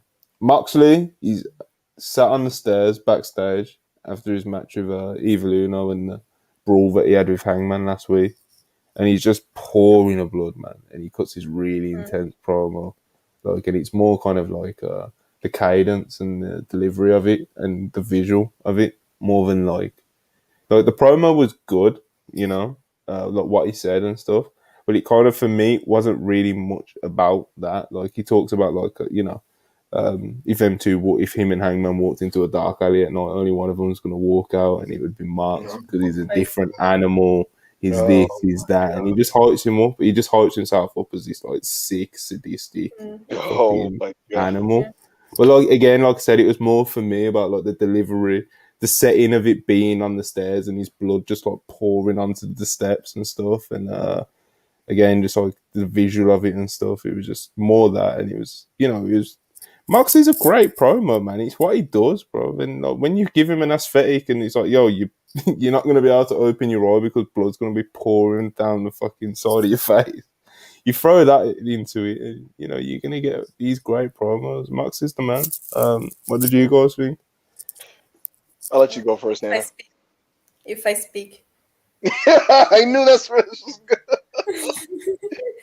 Look, this man is hairy chested with blood coming out of his face and shit. There is something about like the way that he bleeds. I'm not gonna go too deep into it. I'm just giggling thinking about this Mox promo. This is crazy, bro.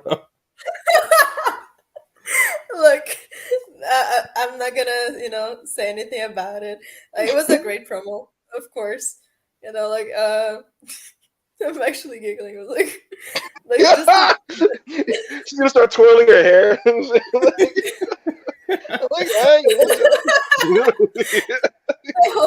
The whole visual of like the blood like dripping down the stairs, it was amazing.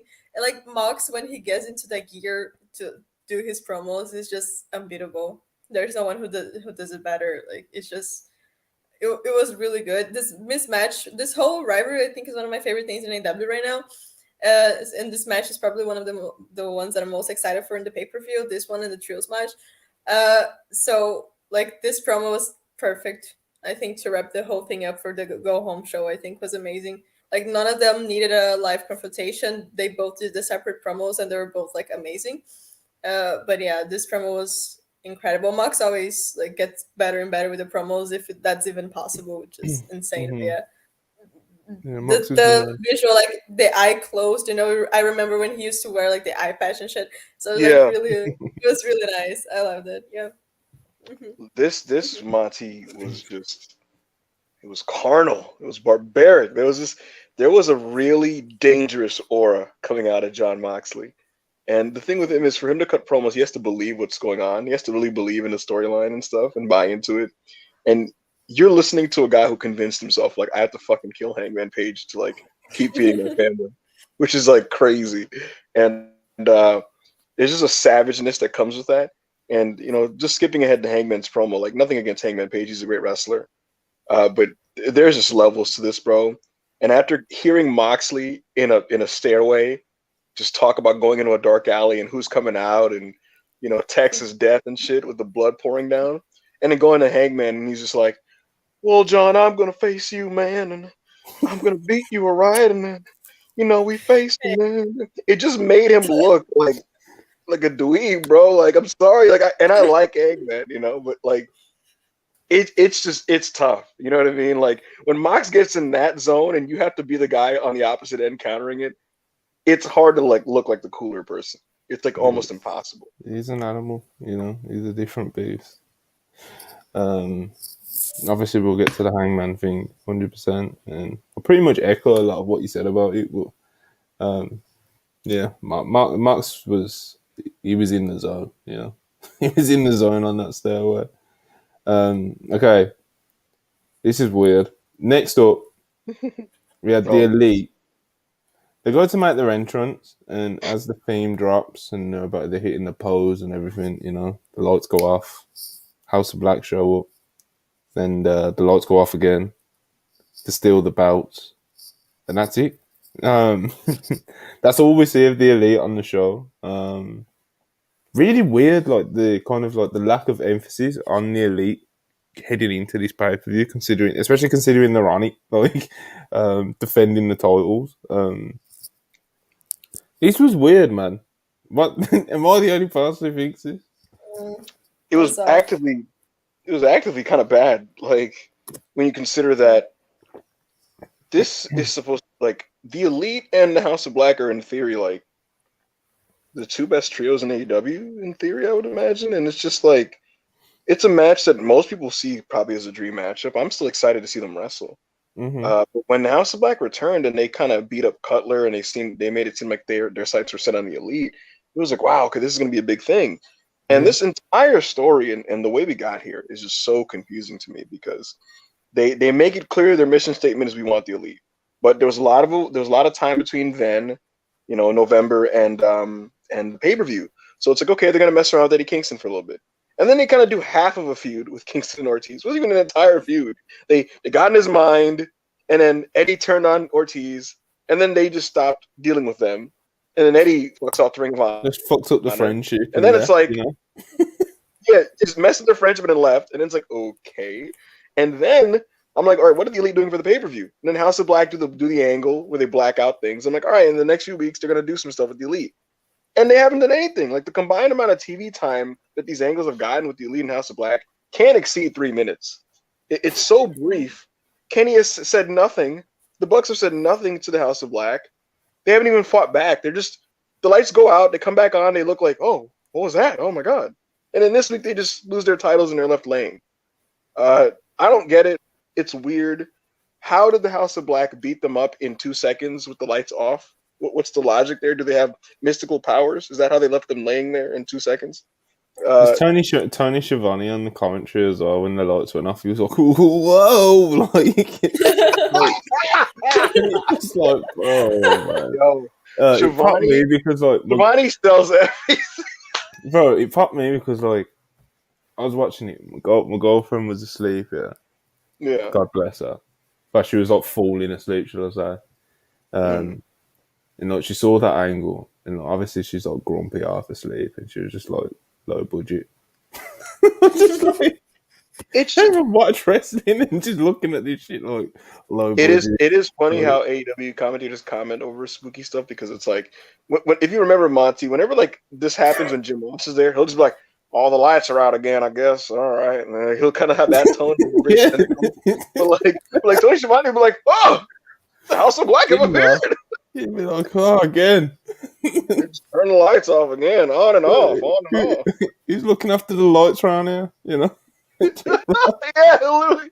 What's going on with the light bill? Like, but in kayfabe, the House of Black were able to blacken the arena, destroy the Young Bucks and Omega in 1 second, and then take their championship. So, I guess they, I guess they have superpowers, and yeah, man, I'm just disappointed at how underdeveloped the storyline has been. Yeah, it's just off. It's just been off since it started, and it's kind of sad because it's a match that we know it's going to be amazing, and it's a feud that I feel like everyone was waiting for, and it had so much potential, and just I don't know what the fuck is happening, but everything has been so like badly thought out. I feel like barely any thought at all, and like you said, like the Elite hasn't said anything. They started the whole story like 3 weeks before the pay-per-view, and this is their go home angle. Like, yeah, it's just that's it's brutal. not yeah, and that's really sad because we're talking about the whole thing with standards. We know like how the Elite storylines can be. We just saw them coming out of an amazing best of 7 series with like full of story and shit, and then you have House of Black, which their main thing is like the whole lore and the whole like things that they build, and then it's just that I don't know what's happening backstage, like what explains the situation, but this is just not it, and it's just very, very disappointing.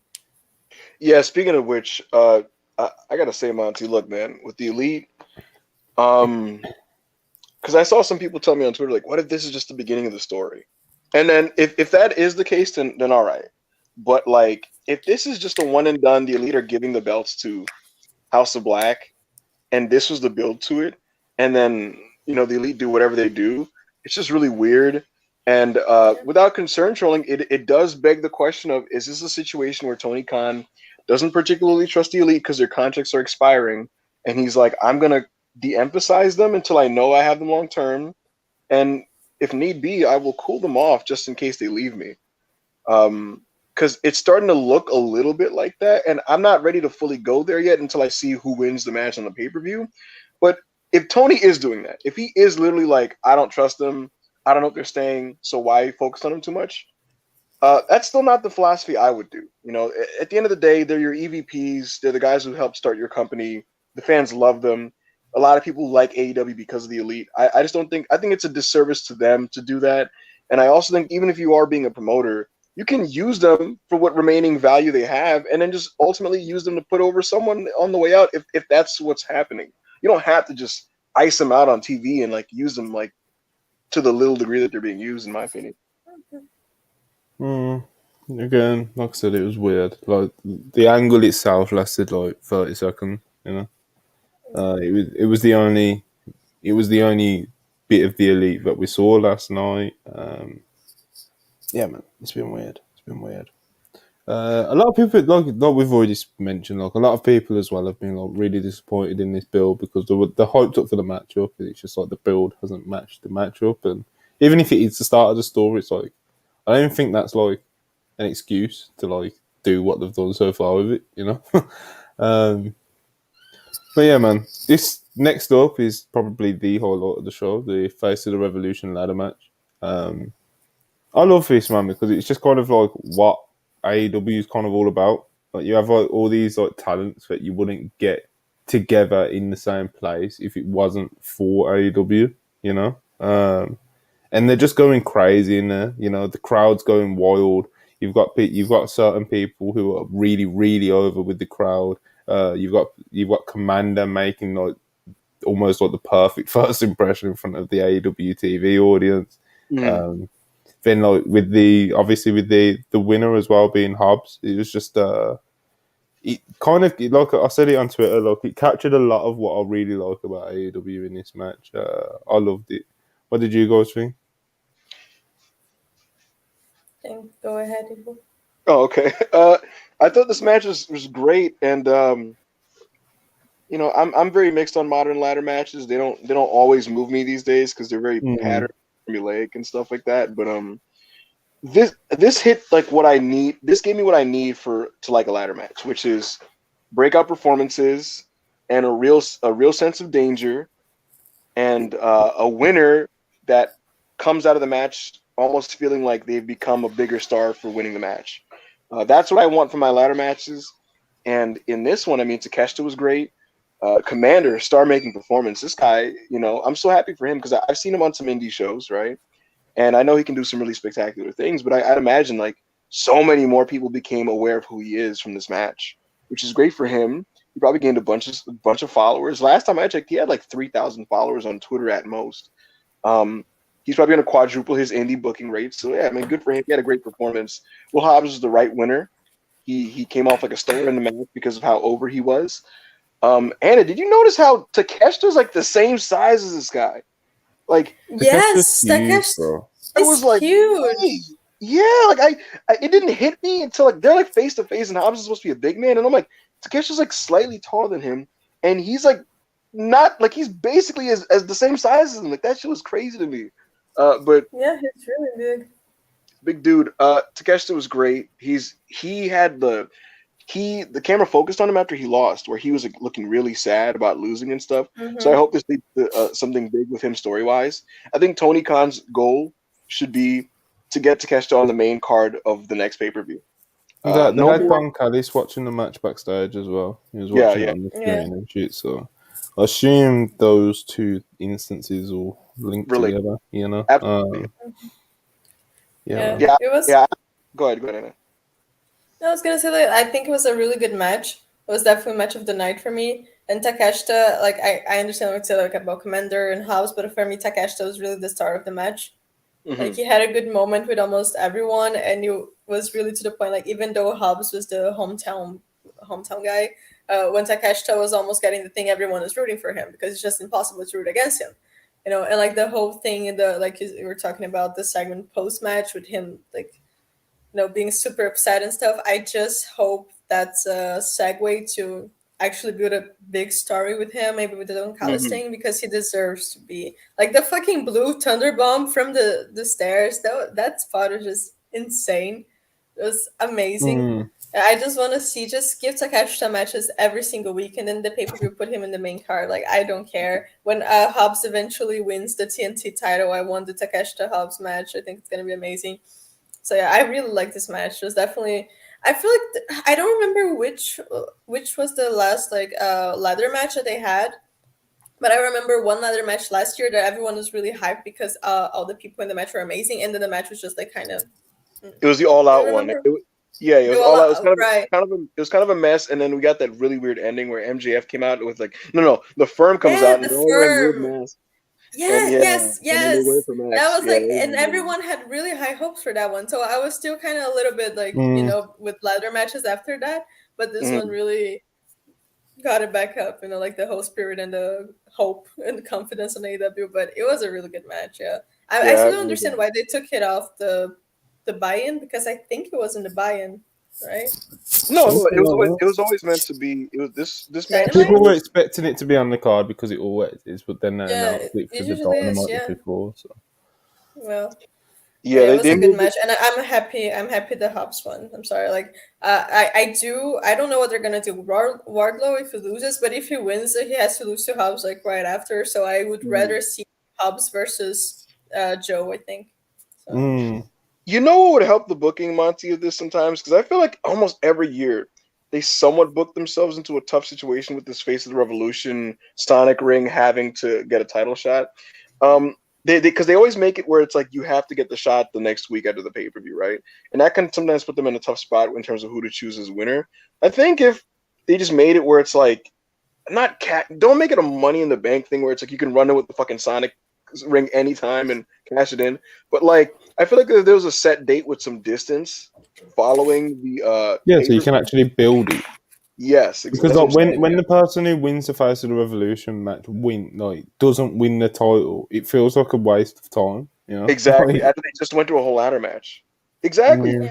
yeah, Wasn't there a year where Scorpio won the Sonic ring, Yeah, right? and And he he lost didn't. the derby. Exactly. That's Yeah, what I'm saying. It's just like, what's the point of any of that? yeah. So Like, what is the point? Yeah, man. It's a weird one, but Hobbs got the win. And yeah. like Anna said, I was kind of like skeptical of like, especially like with the AEW ladder matches, because like even if they like drop the names and the good names, like in this one we had Eddie and Ortiz, who like pretty much instantly disappeared, brawling into the back part. So that's that 8-man. Like that's kind of what I was thinking going into it. It's like 8-man is that going to be too many? And he's like Takeshita, Commander, AR Fox, Sammy. Who else? Help me out. who What Who else have I is happened? in the not match? named? Yeah, Hobbs, Action Andretti, obviously. Andretti. That's, yeah, and I think that's Commander, everyone. Yeah, I say Commander. I think that's everyone. But Eddie yeah, Ortiz, Sammy. Andretti, Sammy. yeah, Yeah. I think we Yeah. ticked them all off. But yeah, man, they pulled it off. It was good stuff. Right Yep. winner. Crowd loved it. And like after the match, this popped me. Obviously, there's the ladder spot which we spoke about earlier. It's like Hobbs got stuck at the top of that ladder, bro. Like, Hobbs got to. I think Hobbs just must have felt most comfortable grabbing the ring from the very, very, very top of the ladder. So he was like balancing on it. And then you could see it on his face, bro. Like, yeah. He pulls the ring down and he's just stuck there, bro. He's like, you can see, he's like, oh shit, what do I do now? And he has to kind of like risk it a little bit, and he steps down, and then he's sweet, and then he actually starts celebrating. So there's that. And then there's the angle with Samoa Joe, Wardlow, and obviously Hobbs is kind of looking towards Samoa Joe, who was on commentary, who was popping me huge. Samoa Joe goes to get up from the desk. Fucking, he's all tangled up in the wires, bro. Oh my god, yo, what was the funniest line he said? I wish I had the exact wording, but he was saying something like, he said like, you don't want to fade with me. Go to your barber if you want to fade or something like that. And I was like, What's happening? Joe's the man, bro. But yeah, Wardlow comes out as well because obviously he's challenging Joe for the TNT title this Sunday, and Wardlow, like, all the security comes out. Wardlow clears out all the security, power bombs one of them off the stage, and that's kind of the angle for the TNT title scene going into Revolution. So we'll see who Hobbs gets. Shorter Wardlow's kind of freaking me out. I don't know why. It just kind of throws me off. Yeah. It was certainly a look, Super chats. Lamora, $5. I don't think Kenny has spoken on television with the exception of that one basketball promo. It's really weird how his presence isn't felt much. It is? Yeah. It is, because if you have like Kenny Omega on your roster and he's the IWGP US champion right now, he just came off like having a great best of 7. Like he came back from injury and then he had to leave again. Like you have a whole story with him. Like why does he feel like so like disconnected? Disconnected, and also kind of like, I don't know the word I'm saying. Like it's not shining, like it's you know what I mean? Yeah, he should be a vocal point, Kenny Omega. Yeah, it's like de-emphasize. Like we've used that word a lot with the Elite during this pod. Like de-emphasize, like how like Lamora says, how much their presence is being felt on the show, because it's just like kind of not. And I feel like also it's cursory, It's now that they're trying to do this House of Bat feud, if you can even call it an attempt at trying to do it. I feel like the best of 7 match kind of like covered a lot of the cracks, because they're just going to go out there and have a banger match, Yeah. It's like you don't need to actually like put that much emphasis on them if you've got the matches already booked, you know what I mean? And they had 7 matches booked, and it's just they're going to go out there and do them, and they're going to kill it. So it's and even then, it kind of felt like they were in their own universe. To be honest, like that's what I'm saying. Like those matches were awesome, and that was really cool. But like, because they didn't really speak, and there wasn't like any like story stuff in between the matches with the Elite or anything like that. They just kind of came out and had great matches. It just, for whatever reason, it just feels like they're like a tacked on thing on the show. And with the best of 7, it was like a big piece that was tacked on because of the matches. But now it's just like, it's a thing that like, if you were to send someone the highlights of Dynamite and take their part off, you don't really miss anything. Literally. Trust the process, $5. I know Tony loves having guys go over in their hometown, but I wish he didn't do it every single time. Makes it too predictable. I guess there is something to that, I guess, but I feel like last night probably isn't the time to bring it up, if that makes sense. Yeah, right. Yeah. Hobbs was probably the right winner in that. Hobbs or Takeshita. Yeah. Thank you for the super chat. Thank you. I think it's better than the WWE formula of being like, oh, it's his hometown, let's make him lose for the like cheap heat, which is just stupid. You mix them in. You don't like Trust the Process says, like you don't want to make it too predictable. Every now and then mix in a little heat. But yeah, man. Bangers. $7.99 Australian. Appreciate it. Look at his profile picture. Is the reason why FTR aren't at the pay-per-view because they didn't want all the former Pinnacle members holding the titles at the same time? I don't think that has anything to do with it at all. You're probably the first person to notice this. Yeah. I mean, it's a fun start, I guess. The Pinnacle. Yeah, man. Okay, where was we at Dynamite? So we talked about the ladder match. That was great stuff. We talked about the angle and Samoa Joe getting tangled in the wire. Christian, right? That's good stuff. Next was my boy Christian, wasn't it? Nope. There's still a minute to get there. Okay, so then we get the Danhausen Orange Cassidy backstage promo where they enter the Battle Royale. We got Jericho versus Pretty Peter Avalon. Right. No, bro, this is why did this play out? Like, what? This was weird, man. Like, what? It's a go home show. Yeah. Again, it's like his eyes are hurting. It's like Jericho had this idea, like, I like Pretty Avalon. He's he can work a good match or whatever the fuck. Like, So he just goes in there and he lets Peter Avalon get like 4 minutes of offense. Jericho doesn't hit a single move until he hits He his gave him fucking like finish 2 at the end. topes. Yeah, bro, like he just had Avalon just going crazy on him, like just offense after offense after offense after offense after offense. Then Jericho hits a code breaker and pins him. The And fans it's didn't like, get I just thought, that look, into Pretty Peter. why? Like, why? I don't get it. I gotta be fully honest. I skipped all of the things you guys just mentioned. So, Yo, here's Yeah. the thing. It was like nothing.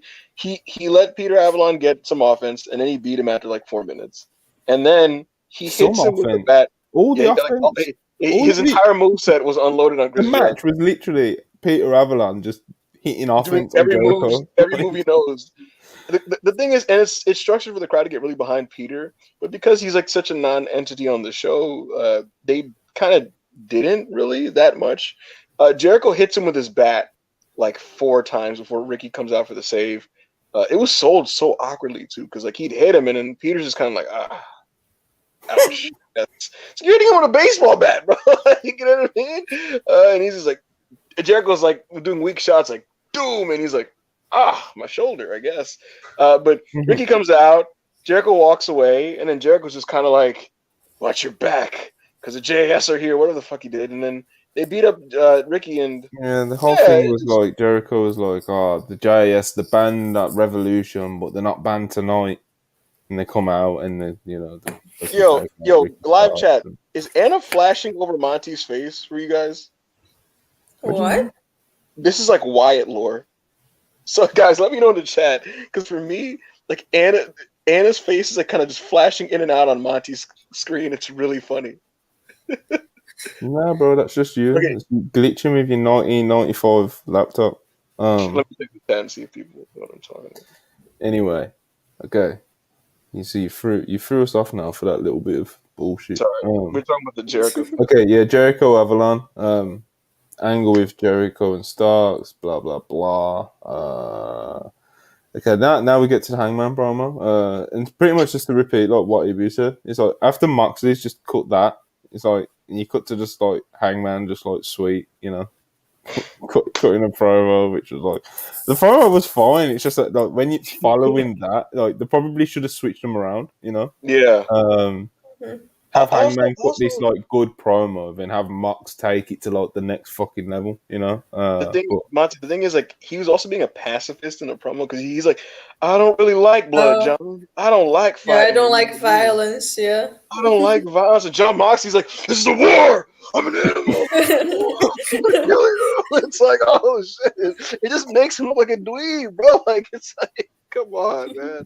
It didn't help him much at all, No. It wasn't like bad from him. It's just kind of like it's what he's following, and probably should have, again, bit of quality control, rearrange the order a bit, because like again, having Hangman cut a pretty tame promo after fucking Moxley's cut like one of the most animalistic promos in company history, probably the most animalistic promo. Like, it was, yeah, man. Moxley, he wanted to like eat a human being, bro. Like, yeah, it was crazy, bro.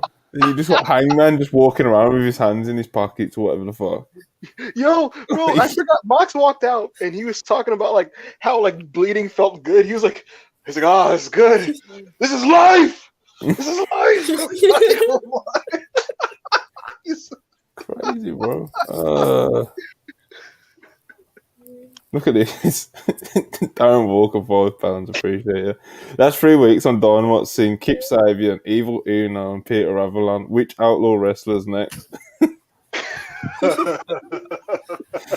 It's like a year one AEW reunion tour. Danhausen's gonna get a match or some shit, Oh my god.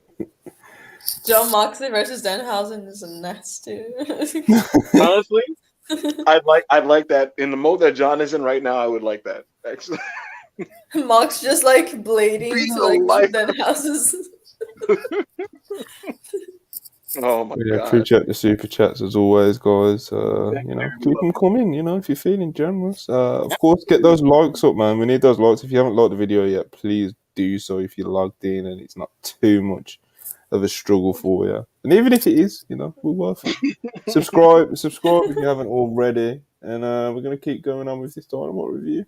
And now, Ibu, Christian Cage promo. I'll let you take it. I'll let you take it from here. Christian came out in a outfit that I own. You know, a nice turtleneck. I don't know if I said this on the pod. That's crazy. I think I've heard you say it before. Yeah, Christian dresses like me, and like, oh my god, it made me reflect. I'm like, am I a douche? Because dressing like a 40-year-old white man is probably not. You know. Yeah. Because when I see Christian come out in like fitted black jeans and this long like jacket and a turtleneck, and I'm like, he's looking like this to look like a heel, and he looks like a total asshole. And I'm like, I own this fit. Yikes! I'm like, yeah, do I look like a villain to people? But listen, man, Christian's a drip god. You know what I'm saying? You know, Christian. You know what I'm saying? You know, he's a Mac Daddy. But listen, his promo was awesome. I enjoyed and his face. His promo was great. He listen, as a bitter old fuck, it was nice to see him just basically say, you know, fuck these little kids. You know what I mean? He basically just buried Jungle Boy and the video game generation of wrestlers for not respecting his business. And he was countered by Jungle Boy going full Undertaker with this like video of like a grave with his name on it. And so that was the go home angle for that. And I enjoyed Christian's promo. I thought it was really good. And I noticed, Monty, some people noticed on Twitter that like it was kind of Edge-like at the end. Just the way he was talking with his cadence and his facials, and he used the word grit, which Edge uses a lot. So I don't know what that's about, but man, he's just like, you don't have the grit, like I have the grit, and his face is getting all red, and he's like, you know, he's kind of crinkling it up and shit, and you know, talking all intense. But listen, Christian's a beast. You know what I mean? I'm happy he's back. I always enjoy hearing Christian talk. Christian, you know what's popping me? So it's the little things with Christian, like. Even like in these segments and stuff, like there's things like in the beatdown last week where he hit the low blow on Jungle Boy, but it's like he's out there and he's being a blatant dick, you know. Then he's like Renee's holding the mic and he's like moving Renee's hand closer to his mouth and stuff. You know? And like Renee would like pull this face like he's just Christian's the man, bro. The Jungle Boy video package was a bit okay. Well, you know, let's be honest about it. I think because we do this a lot with AEW, like because we like some of the talent involved, we kind of just let them get away with like just doing like shit like this. Like, what the fuck was that? Like what? But I was even like a little bit of a dick to Chris in the chat because he said something like, "I think they're doing a Buried Alive match." And I was like, well, what fucking gave that away, bro? Like, you know. And they announced the match and it's not a fucking Buried Alive match. No, it's no holds barred on a show with the Texas Death Match. So I don't know. It's a little redundant, but look, I don't know, man. I don't know. That video package to not even do a Buried Alive match is like, what the fuck? It felt like those packages you get when Undertaker's coming back to like beat a heel up and stuff, and it's like, remember those Taker packages where like you see these like little girls in white dresses like he's coming, the Undertaker and shit. Like it would cut to like the desert and shit, and, like a hand rising out of a grave and stuff. And it looks like those things. Look at these. Scrumbo $2. Moxley blade into Danhausen's curse fire emojis. don't let Tony see Danhausen this, points at him, he just drops. He's like, oh. Moxleyhausen, and he's like, oh shit, and he just bleeds. That would objectively be very funny. Like the Christian and Jungle Boy match, I'm excited for it because I feel like we've kind of been cheated off it because of the whole like injury situation 100%. And all that. And it's something that we've been waiting for a long time. And I think it's good for Jungle Boy to finally be able to move on from this rivalry and like see what he can actually do as a single star, you know, like far away from Christian and all of that. And I'm excited for it. I think it was a good go home segment, even with the video package. You know what the thing is with this view for me? And it's like, Christian's obviously going to do as good as he can, because that's the point when you're trying to put over a younger talent. It's like, I hear Anna talking about like she's interested in seeing like what Jungle Boy's going to do after this. Like, bro, what's Christian Cage doing after this?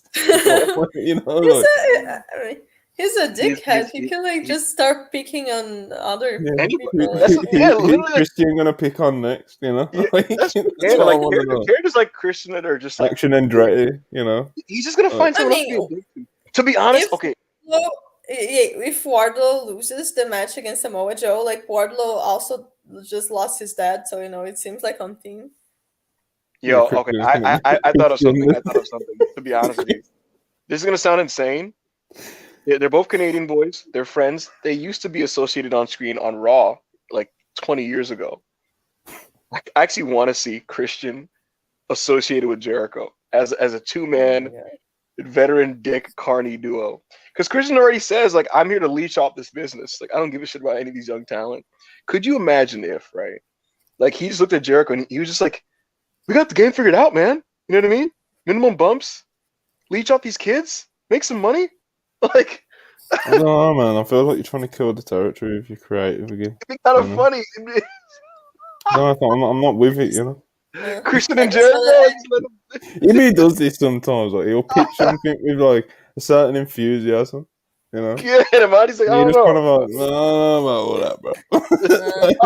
I just wanna Christian in the JAS. Christian, like, I don't know, bro. yeah, no, Christian calling. No, I want to see Christian like keep making fun of people for not having dads. That's like the content that really pops up. Your father's dead. It's just like, oh, yeah, bro, I want to know what young talent Christian's dead relative he's gonna make fun of next. Literally. That's just walking around the locker room. Like, we need a spot on the pay-per-view with Jungle Boy's mom and Christian. Oh, I'm sure we'll get it if they're in town, obviously. That's how these things go.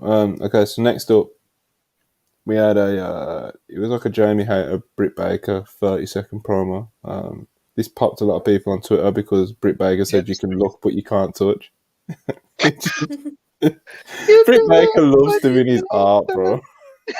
Look, even if it doesn't mean it, I think she literally just pops herself. It's like if Twitter runs with it, Twitter runs with it, Just doing Divas Lord.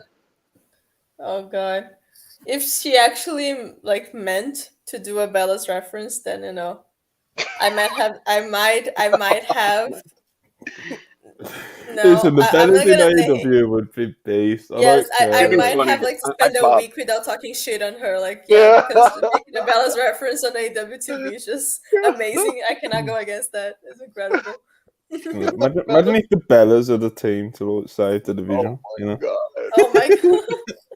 Oh my god. Yeah, the Bellas versus the Guns versus Clint. Nikki Bella does some big business and puts Chris Statlander over on Arrival. Nikki Bella would absolutely be like, "Yeah, I'll do a no DQ match." And it's like, why? Like, you're like 40 and you don't need the money. But she'll just do it. Nikki would totally grab the mic and be like, "Unlike other companies, we get respect here." And it's like, oh my god. And then she gets like the fart spray by Saraya the next week. And she'll throw those Nikki's our forearms, Could you imagine just 10 minutes of Saraya and Nikki on the mic arguing over? Oh my god, Nikki getting the mic and saying, "This is from Misawa." Oh my god, just imagine Nikki arguing for 10 minutes over who did more for women's wrestling. Oh my god, on AEW television. Oh my god, we need the Bellas with the snapbacks, cooking, bro. But yeah, man, that was that. We got Matt Hardy versus Hook, which was again on a go home show, bro. Like, what are we cooking? Why? I have no comment on this. Ibu's already snoring. Anna's already said why. Moving on. Hook obviously won. If you're living under a rock. House of Black promo. So obviously they've already stole the belts off the Elite, and then they cut a 20-second promo about fear and how it manifests, and it was very raw. And then they placed the belts down on the floor, and Julia Hart said, "See you Sunday," and that's the big trios angle. Like, come on, man. Can you guys quote me Man. anything that has been said in any of these House of Black Dark Room promos on the Elite? He said it's something about fear, bro. He said about like how fear manifests. Something. You know, it's a very short thing, and basically just implies that the Elite are scared, even though we don't know why. But like, yeah, man. Like, What is he talking about? oh man, I don't know. Malachi's delivery is actually it's the same. It's almost like the great. Bray It's Wyatt thing. It's like Malachi's delivery is like it's really good, and Oh it my God. suits this like style of promo. But it's at the same time, Yeah. it's like, what is he actually cooking? Like, you know. I will say that's the thing. Like, could you imagine Bray and Malachi cutting promos on each other, and it's just like, Malachi Black, my brother. Talk about the House of Black, brother. I've read that book, my man. It ain't the book I'd read, brother. I read Uncle Adam's book. You're a liar. You're a liar. You're a liar, Malachi. And now Malachi's like, Bray, Wyatt, you say you're the face of fear. My eyes see fear. My eyes have seen everything. And he's like, your eyes haven't seen me, brother, because if you see me, brother, then you'd see me, brother. And then you're like, oh, shit. And the crowd's chanting, "Holy shit!" Yeah, holy shit! Holy WWE shit! universe goes wild, you know. Anyway, the Twitter accounts are going crazy. yeah. Okay, so next up, obviously a very controversial feud, but you know a lot of people popped when they saw the graphic for Riho versus Tony Storm. This match, yeah, it was weird because it's like, I'll be honest, I thought it genuinely started pretty well. But like when Tony kind of took over and like she was kind of just getting a heat, like she literally just like kind of she locked on a headlock, then she locked in the full Nelson, and then she done something else, and then she put Riho in a clover leaf. She was distracted by Britt, and then she got rolled up. Like it just completely fell apart in the second, even like the second and third of the match. It started well, and there's definitely a good match in between Riho and Tony Storm. Of course there is, but like I said again, like when Tony Storm tried to like kind of like take over the match and not really get a heat on it, it was so dull and just kind of fell apart. And the finish was just kind of like a really lazy distraction finish, and it was just kind of like, you know, whatever. But again, it's good to see Riho because it always is. She's great. But yeah, man, this wasn't great stuff. I don't think. What did you think, Anna? I think, yeah, of course, the expectations were very high for this match because you know, like Tony and Riho are two of the best women's wrestlers in AEW. So I don't think it was a bad match by any means. I feel like the beginning stretch was very, very good, and it showed like the potential that they have together. But then from the middle to the end, it kind of lost itself a little bit. And I still want to see a rematch between them with like no Saraya, just no one involved. Just let them cook there for like 10 to 15 minutes. Just, you know, give them the time and the space and just let them cook. I don't think it was bad. It's just like I'm glad that Riho won, but just like the whole way, I'm not really feeling this women's match for Revolution and the whole build up. It's not being my favorite so far, and also like after the women's division was going so well for a while, and I was just like back to that place. Yeah, I don't know. I'm just happy that Riho's back, and we're gonna get to see her wrestle more because she really is incredible. Yeah, she's great and amazing. Yeah, I want to see her versus Jamie, like put her versus Tony again, like in a different match. But yeah, it was good. It was okay. It didn't go fully where we know we can go, but it was fine. I know you wasn't too high on this back up, but your girl Saraya was involved at ringside, so you know, give us your takes. Look, Saraya did what she could here. You know what I mean? To try to really show that kid Riho a thing or two about wrestling. You know what I mean? She probably gave her some pointers before the match. The worst crime whatever reason, you can commit is dick riding without a license. That is crazy. Oh my god, that was a jump scare. I was like, did I click this? I thought Anna pressed the button to trigger. Yes, I was like looking around, like, what did I The thing is, do? whenever Monty's cooking up a meme, he makes the same face where he like kind of hides his lower half of his face so he doesn't, so you don't see him smirking, and then like kind of leans over before he presses the button. Listen, Oh yeah, my man, this match was like Charlotte's ass. It was just flat, and it just didn't really hit the way it needed to. Kind of felt like a Raw match in that it didn't really pick up until after the commercial break, and then once it got good, you got a stupid finish. Uh, I'm glad Riho won, like Anna said, but God. it wasn't like an impactful, decisive win. It was kind of like a lucky one, and so it's Yeah, like, of course. did anybody benefit from this? And it's like, I don't know. This suffered from me expecting too much of it, and I know that they can do better. But the match really wasn't the focus. It was like the storyline surrounding it. But that angle itself, again, it just was kind of flat, and so this whole thing was just kind of meh. Yeah, I hear you 100%. Darren Walker, £5. Appreciate you again. Agree with what Backup tweeted. Britt Baker is beautiful. Yeah, she's a pretty girl, you know. And I go further to say she's a nice person. Thanks, Darren. Yeah, she's, I don't know why. what do you think of her as a wrestler, Darren? I don't know why my tweet blew. I don't know if you guys saw that. My tweet blew up. Like of all my Dynamite, I had like thought out Dynamite takes that like no one cared about, and I was like, yeah, Britt's pretty hot. And then like that was like 600 likes and like a bunch of quotes and shit. I was like, This is interesting. I think that's been brought up. I don't know if any like I'm not really the stat guy. My memory's not amazing. Yeah. But Anna Velasquez says Tony Storm is put very strong. When she loses, it's because she gets screwed over by someone. Has she ever actually lost clean? Obviously in AEW. probably Actually. in wasn't there a tournament that what was the tournament that Ruby Soho won? What was that? There was a tournament that Ruby Soho won, but I'm pretty sure She never. No, she lost it. She was in the finals for the TBS and she lost. And I think she was also. Was she also in the final of I the think she Owen? was in the final of the Owen and she lost that too. I Yeah, think. she lost. Yeah. There was like Rancid playing live and Yeah, stuff, and and then people, she lost. it felt like she was supposed to win that, you know, because like she already failed to Britt Baker before, so it kind of felt like this like long term Yeah. thing with Ruby, okay. and she just lost Listen. again. Like, There was a tournament that Statlander won. oh, No, bro, there's so many no. tournaments, man. I believe. I'm just going to believe you for the sake of conversation, you know. Okay. I Someone don't- in the chat know this. There was a tournament that Statlander was in the finals with Ruby, and people wanted Statlander to win, and Ruby went over. And I think Tony was in that tournament, but now I'm not even remembering what that tournament was. What? But I.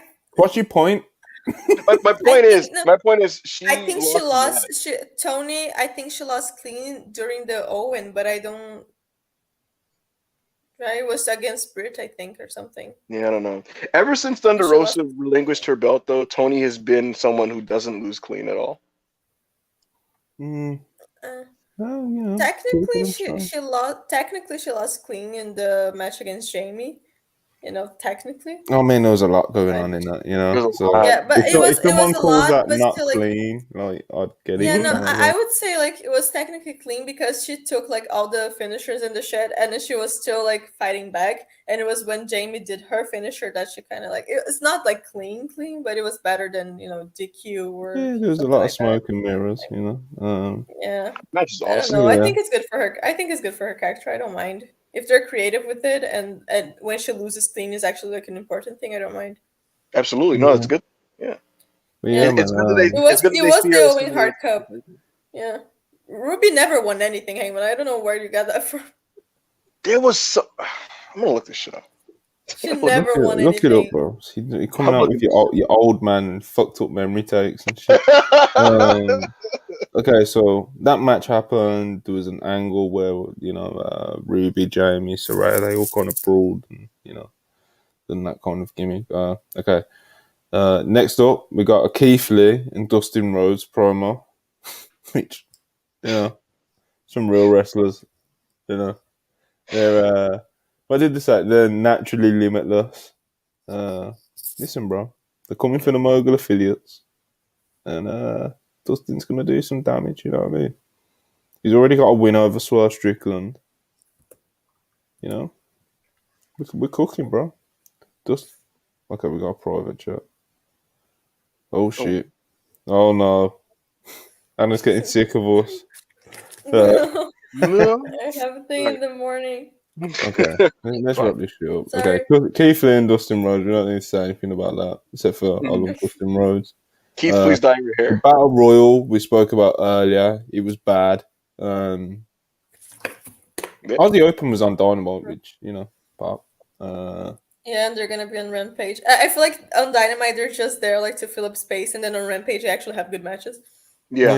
yeah, I guess something like that. Mhm. Okay, so to close the show, we got the Bryan Danielson promo. So he comes out to cut this promo with Renee, and she's asking him about the match, etc. And then MJF goes to come out, and before he can even speak, Bryan tells him to show. And he goes off on like this rant, and he tells MJF that he deserved that his girlfriend, that his fiance left him. So that MJF don't deserve shit because he don't fight for anything. He said he's gonna kick his fucking head in. He said that Danielson's a fighter and he loves to fight, and he could have had a job that would have paid him for the rest of his life, but he left that because he loves to fight. It was a fight up promo, man. It was good shit. A lot of people were putting this over on the timeline. Bryan Danielson really selling this on the go home angle for his world title match on Sunday. What did you think, Anna? It's one of those things like that promo is the kind of promo that you watch and like how can he lose, Mhm. after this, but you kind of know he's gonna lose. Like it makes sense that he loses, but like the promo is so good. Just Brian, like one of the best in the world. There's literally like nothing else to say about it. It was amazing. Like the part is like you're gonna get your fucking head kicked in. It was just bombing Mhm. so hard. It was incredible, and now I'm in that situation again. That yeah, maybe like MJF losing is the best thing for his character. Like I don't know, and he's gonna Danielson's lose doing a to good job Brian. of So really. like Danielson's really doing a yeah, good job of like just making you want to see him beat him, and yeah, like because when go this ahead. feud started, I feel like when the feud started, I feel like everyone was kind of in the same boat of like, oh no, MJF should still retain. Like, okay, it's Yeah, Brian, but like MJF should still retain. Like, of course, he's not gonna lose. And now we're actually in a situation. They're like, maybe he might. Like, I don't yeah, know. Yeah. So it's yeah, yeah. just It's amazing been work by both of them. well handled. I'm really glad Max just didn't talk this week and let Danielson Mhm. get his shit off. Uh, it was and look, Danielson's not a talker in the sense that like he prefers to wrestle rather than talk a long time, but when he does speak, he's very matter of fact, to the point, and says what he needs to say. And Mm-hmm. so, even though he didn't say, even though he cut like nowhere near as many promos in this build as MJF, he got his point across very, very well.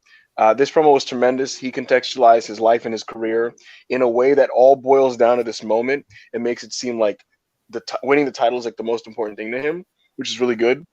Um, and yeah, man, Brian Danielson, like I said this before, he didn't have the reputation of being a great promo back in the day. And now he's turned into a guy who is an amazing wrestler. And frankly, he's a great promo. He's a really good promo. He can get his messaging across. Um, he shouted out the Authority, which was kind of cute when he was saying like, I overcame like concussions, depression, poverty, the Authority. And it's just like, oh, okay. The same level. I love it. Yeah, right. Depression, the authority. Like, Poverty, the authority. yeah, right. I was I mean, homeless. Stephanie slapped me one time. Like it's like, all right, okay, that was cute. But I love it. He's no matter what company it is, it's all like one big story for Danielson in his own lore, which is cool.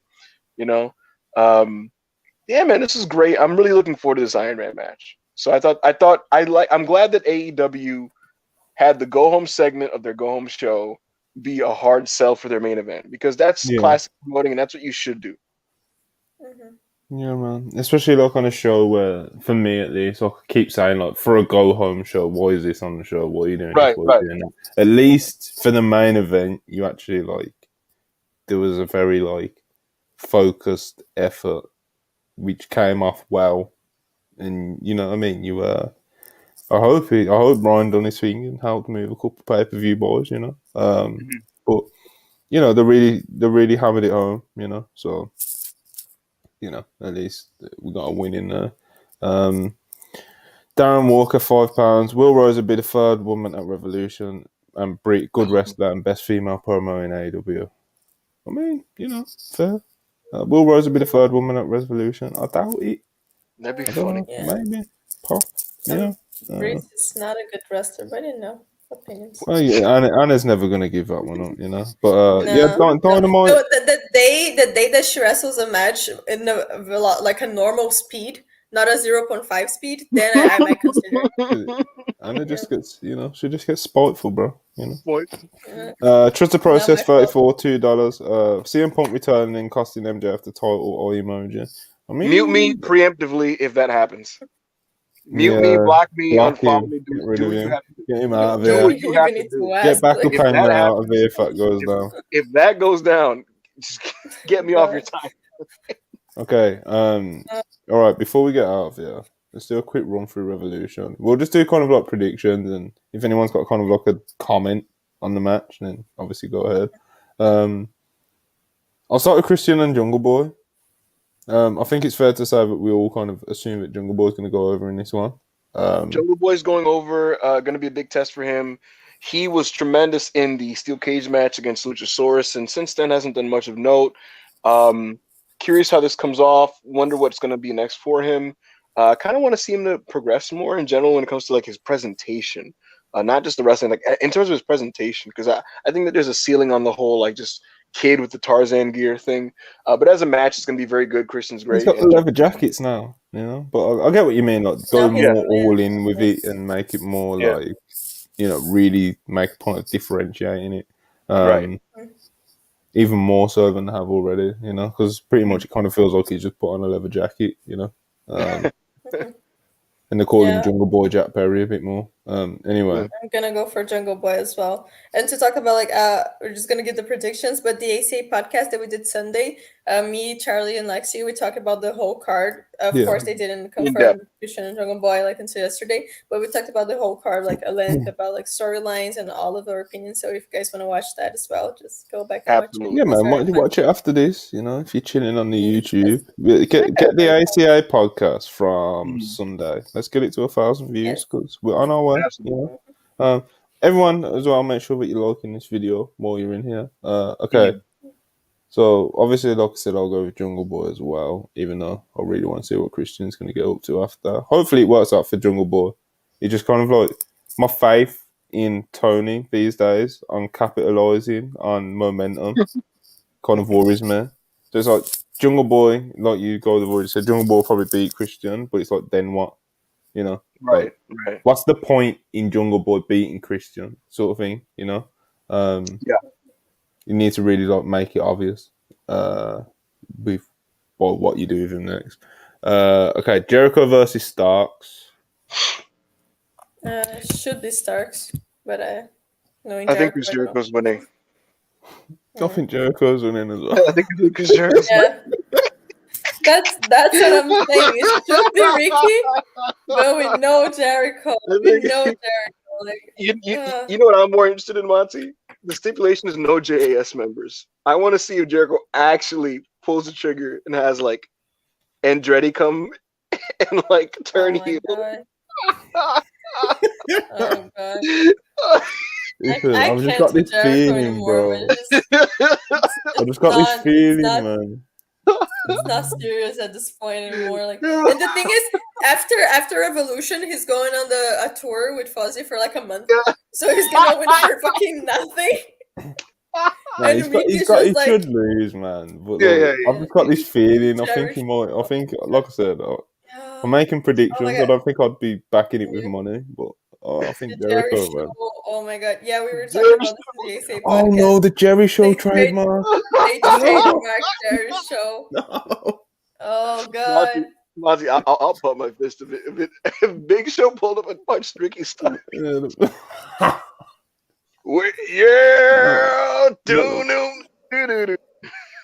the fake Big Show theme. Fake Big Show theme, man. Fuck. Oh man. That's tough. When we get Starks and Big Show as the program. Oh my god. Oh. Criminal. Poor Ricky. Criminal. Poor Ricky.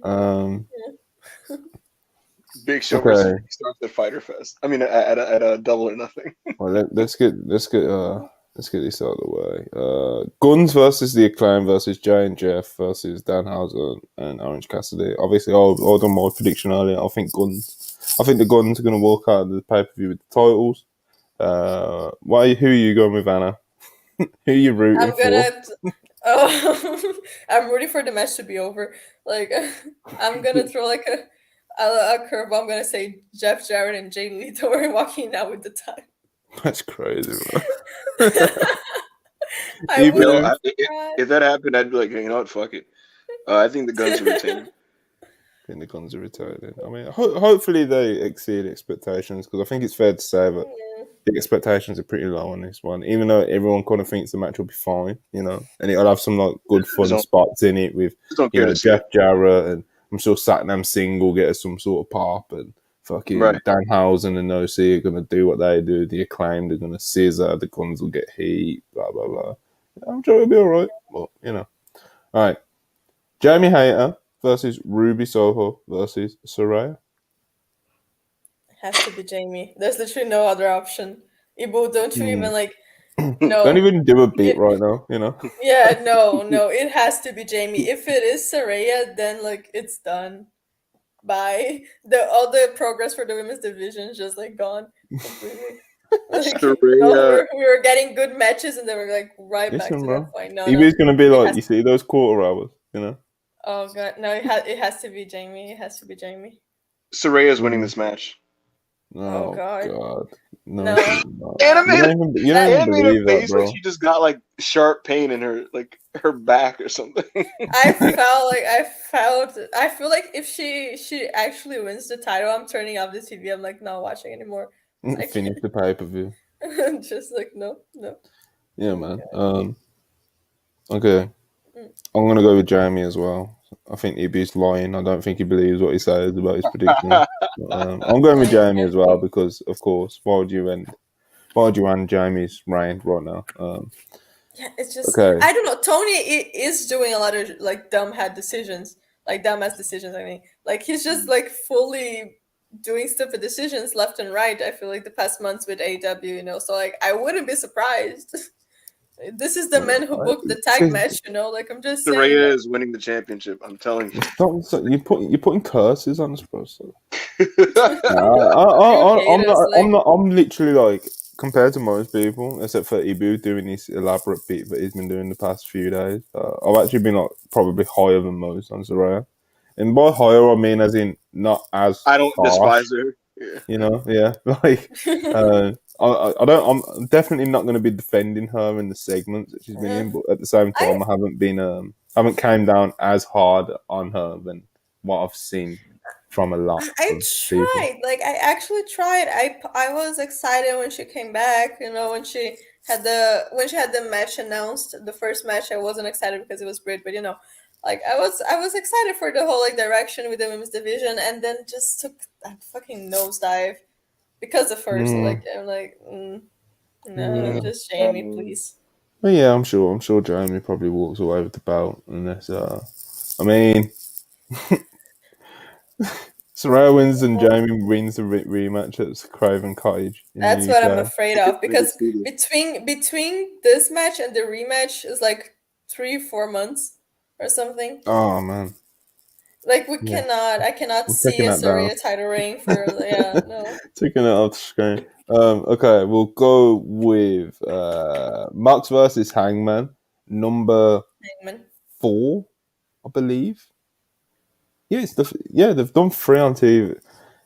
That's the thing with this match. It's I'm never going to complain about you do a whole trilogy, then the pay-per-view match. It's because they were talking about Mox in his promo. He was talking about how the first one doesn't count. Technically in the AEW books and in the storyline, it doesn't count because Hangman had to go to the hospital because he's legit knocked out. So it doesn't actually count as a win for Mox. So he was saying in his promo, he was just saying I won, but they don't count that as a win. So now I have to actually win and stuff like that. So. I still wouldn't have done the third one. Yeah. The third one that they just threw on TV, I would have just saved it. know. I wouldn't have done. I wouldn't have done the second or the third either. Like I would have done. I would have had like Mox obviously knocked fucking Hangman out. Not like you couldn't control how that went, but like I would have built towards like that would have been a selling point for the pay per view. He's like Hangman getting it back on Mox. Do you know what I mean? But when you already give it away, it's like, well, everyone who watches it and the match will be great, like Texas Death Match as well. Like this will be obviously, I'm assuming they'll aim to go for something completely different to what they've done already with this one, with the stipulation. But like, even still, like in terms of like selling a pay per view, you know, it's going to be tough to sell a match that people have already seen 3 times in the past few months. But again, I'm sure the match will be great. And you know, the people who love it, I'll probably love it at the time. But again, it's not one of the reasons I'm buying the pay per view, if that makes sense, because I've already seen it 3 times. I'm going to go with Hangman, I guess. Yeah, me too. Yeah, I'll go with Hangman because of how the last one finished with him, you know, being so dominant and then getting rolled up. So I'll go with Hangman on this one. What about you, Ripper? Moxley. Go with Moxley. What are you being the contrarian for the sake of it? Anyway, I don't believe you. Like, why do I feel like May right now? yeah, you do your money bits, bro. All right, let's get these last 2 predictions done, man. Okay, Elite versus House of Black. I'm gonna go with House of Black because, yeah, I'm just gonna go with House of Black because I'm getting this weird feeling about the Elite lately. I'm gonna go with them too because if they lose, like they're so finished. Like, yeah, yeah. So fucking Yeah. good. No, not completely finished, but like in terms of like, you know what, they might be finished. Bro, they lose, they're finished. Yeah, they came back and the majority of their segments and promos have been on Rampage. Like, it just... Yeah, man. No. Who you going with, Anna? House of Black. Even though it is very weird and sad for me to see the Elite losing the title in like their first official pay-per-view defense after the whole best of 7. They could have pushed this match for like the Double or Nothing or something. Double or Nothing. Like for the next pay-per-view, to maybe even build it up a little bit better. I think either it's gonna be House of Black winning or some bullshit's gonna happen, like some tomfoolery is gonna happen. You know? Yeah, Right. but All right, so main event, MJF versus Bryan, AEW World Heavyweight Championship. 60-minute Ironman match. Instead of just a prediction of who's going to win, I want you to guess what the score is going to be. I'm going to go with 2-0 MJF.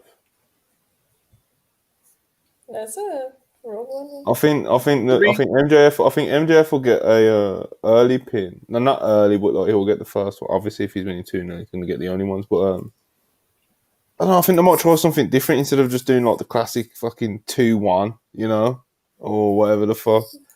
I think they might do something where it's like MJF wins one earlier on in the 60 minutes. Then the whole match is kind of like Bryan getting it back. Then like MJF just kind of cuts it off for the heat at the end. It wouldn't surprise me too much if they'd done that. But again, they probably might just do the 2-1 and it just kind of goes 2-1 MJF and, you know, and they do kind of a similar format. But I'm going to go with MJF regardless. What about you guys? Ibu? MJF wins 3-2. 3-2. Yeah, I was gonna say I think MJF wins and it's either gonna be like tied. It's gonna be tied, and then in the end, like he's gonna pull like his Nikki one or do some like bullshit or something. I don't know, but MJF's gonna win, I think. You know what? Danielson's gonna have the lead 2-1 in the final minute, and some MJF will do some type of bullshit to tie it, to send it to sudden overtime, and then in overtime, fuck him over again or something. That's my prediction. See that happening? Oh my god! This is what we're gonna we'll end with this. So that's been our Revolution predictions. If anyone was taking note, they can tell us next week how wrong we were. That'll be fun. Okay, Soraya 999, appreciate you very much. I mean, that's right. Anna, can you read this one for me? No. All right, man. Let's get this wrapped up, man. Hey, Hangy, thank you for being one of the biggest supporters and defending me against all of the losers. By the way, despite what Monty says, WrestlePurist is your company. Saraya, sweetheart, thank you so much. Appreciate you. Uh-huh. You're an amazing wrestler. You've done so much for AEW and women's wrestling. You're a living legend at the young age of 30 years old. The worst crime you can commit is dick riding without a license. Like the video, Oh. comment on the video, make sure to subscribe. This has been great. Wrestle Purist. We have Unpurist coming tomorrow. For Anna, Monty, I am Ibu Wrestle Purist. Thank you guys so much for watching the Wrestle Purist podcast. Thank you, guys.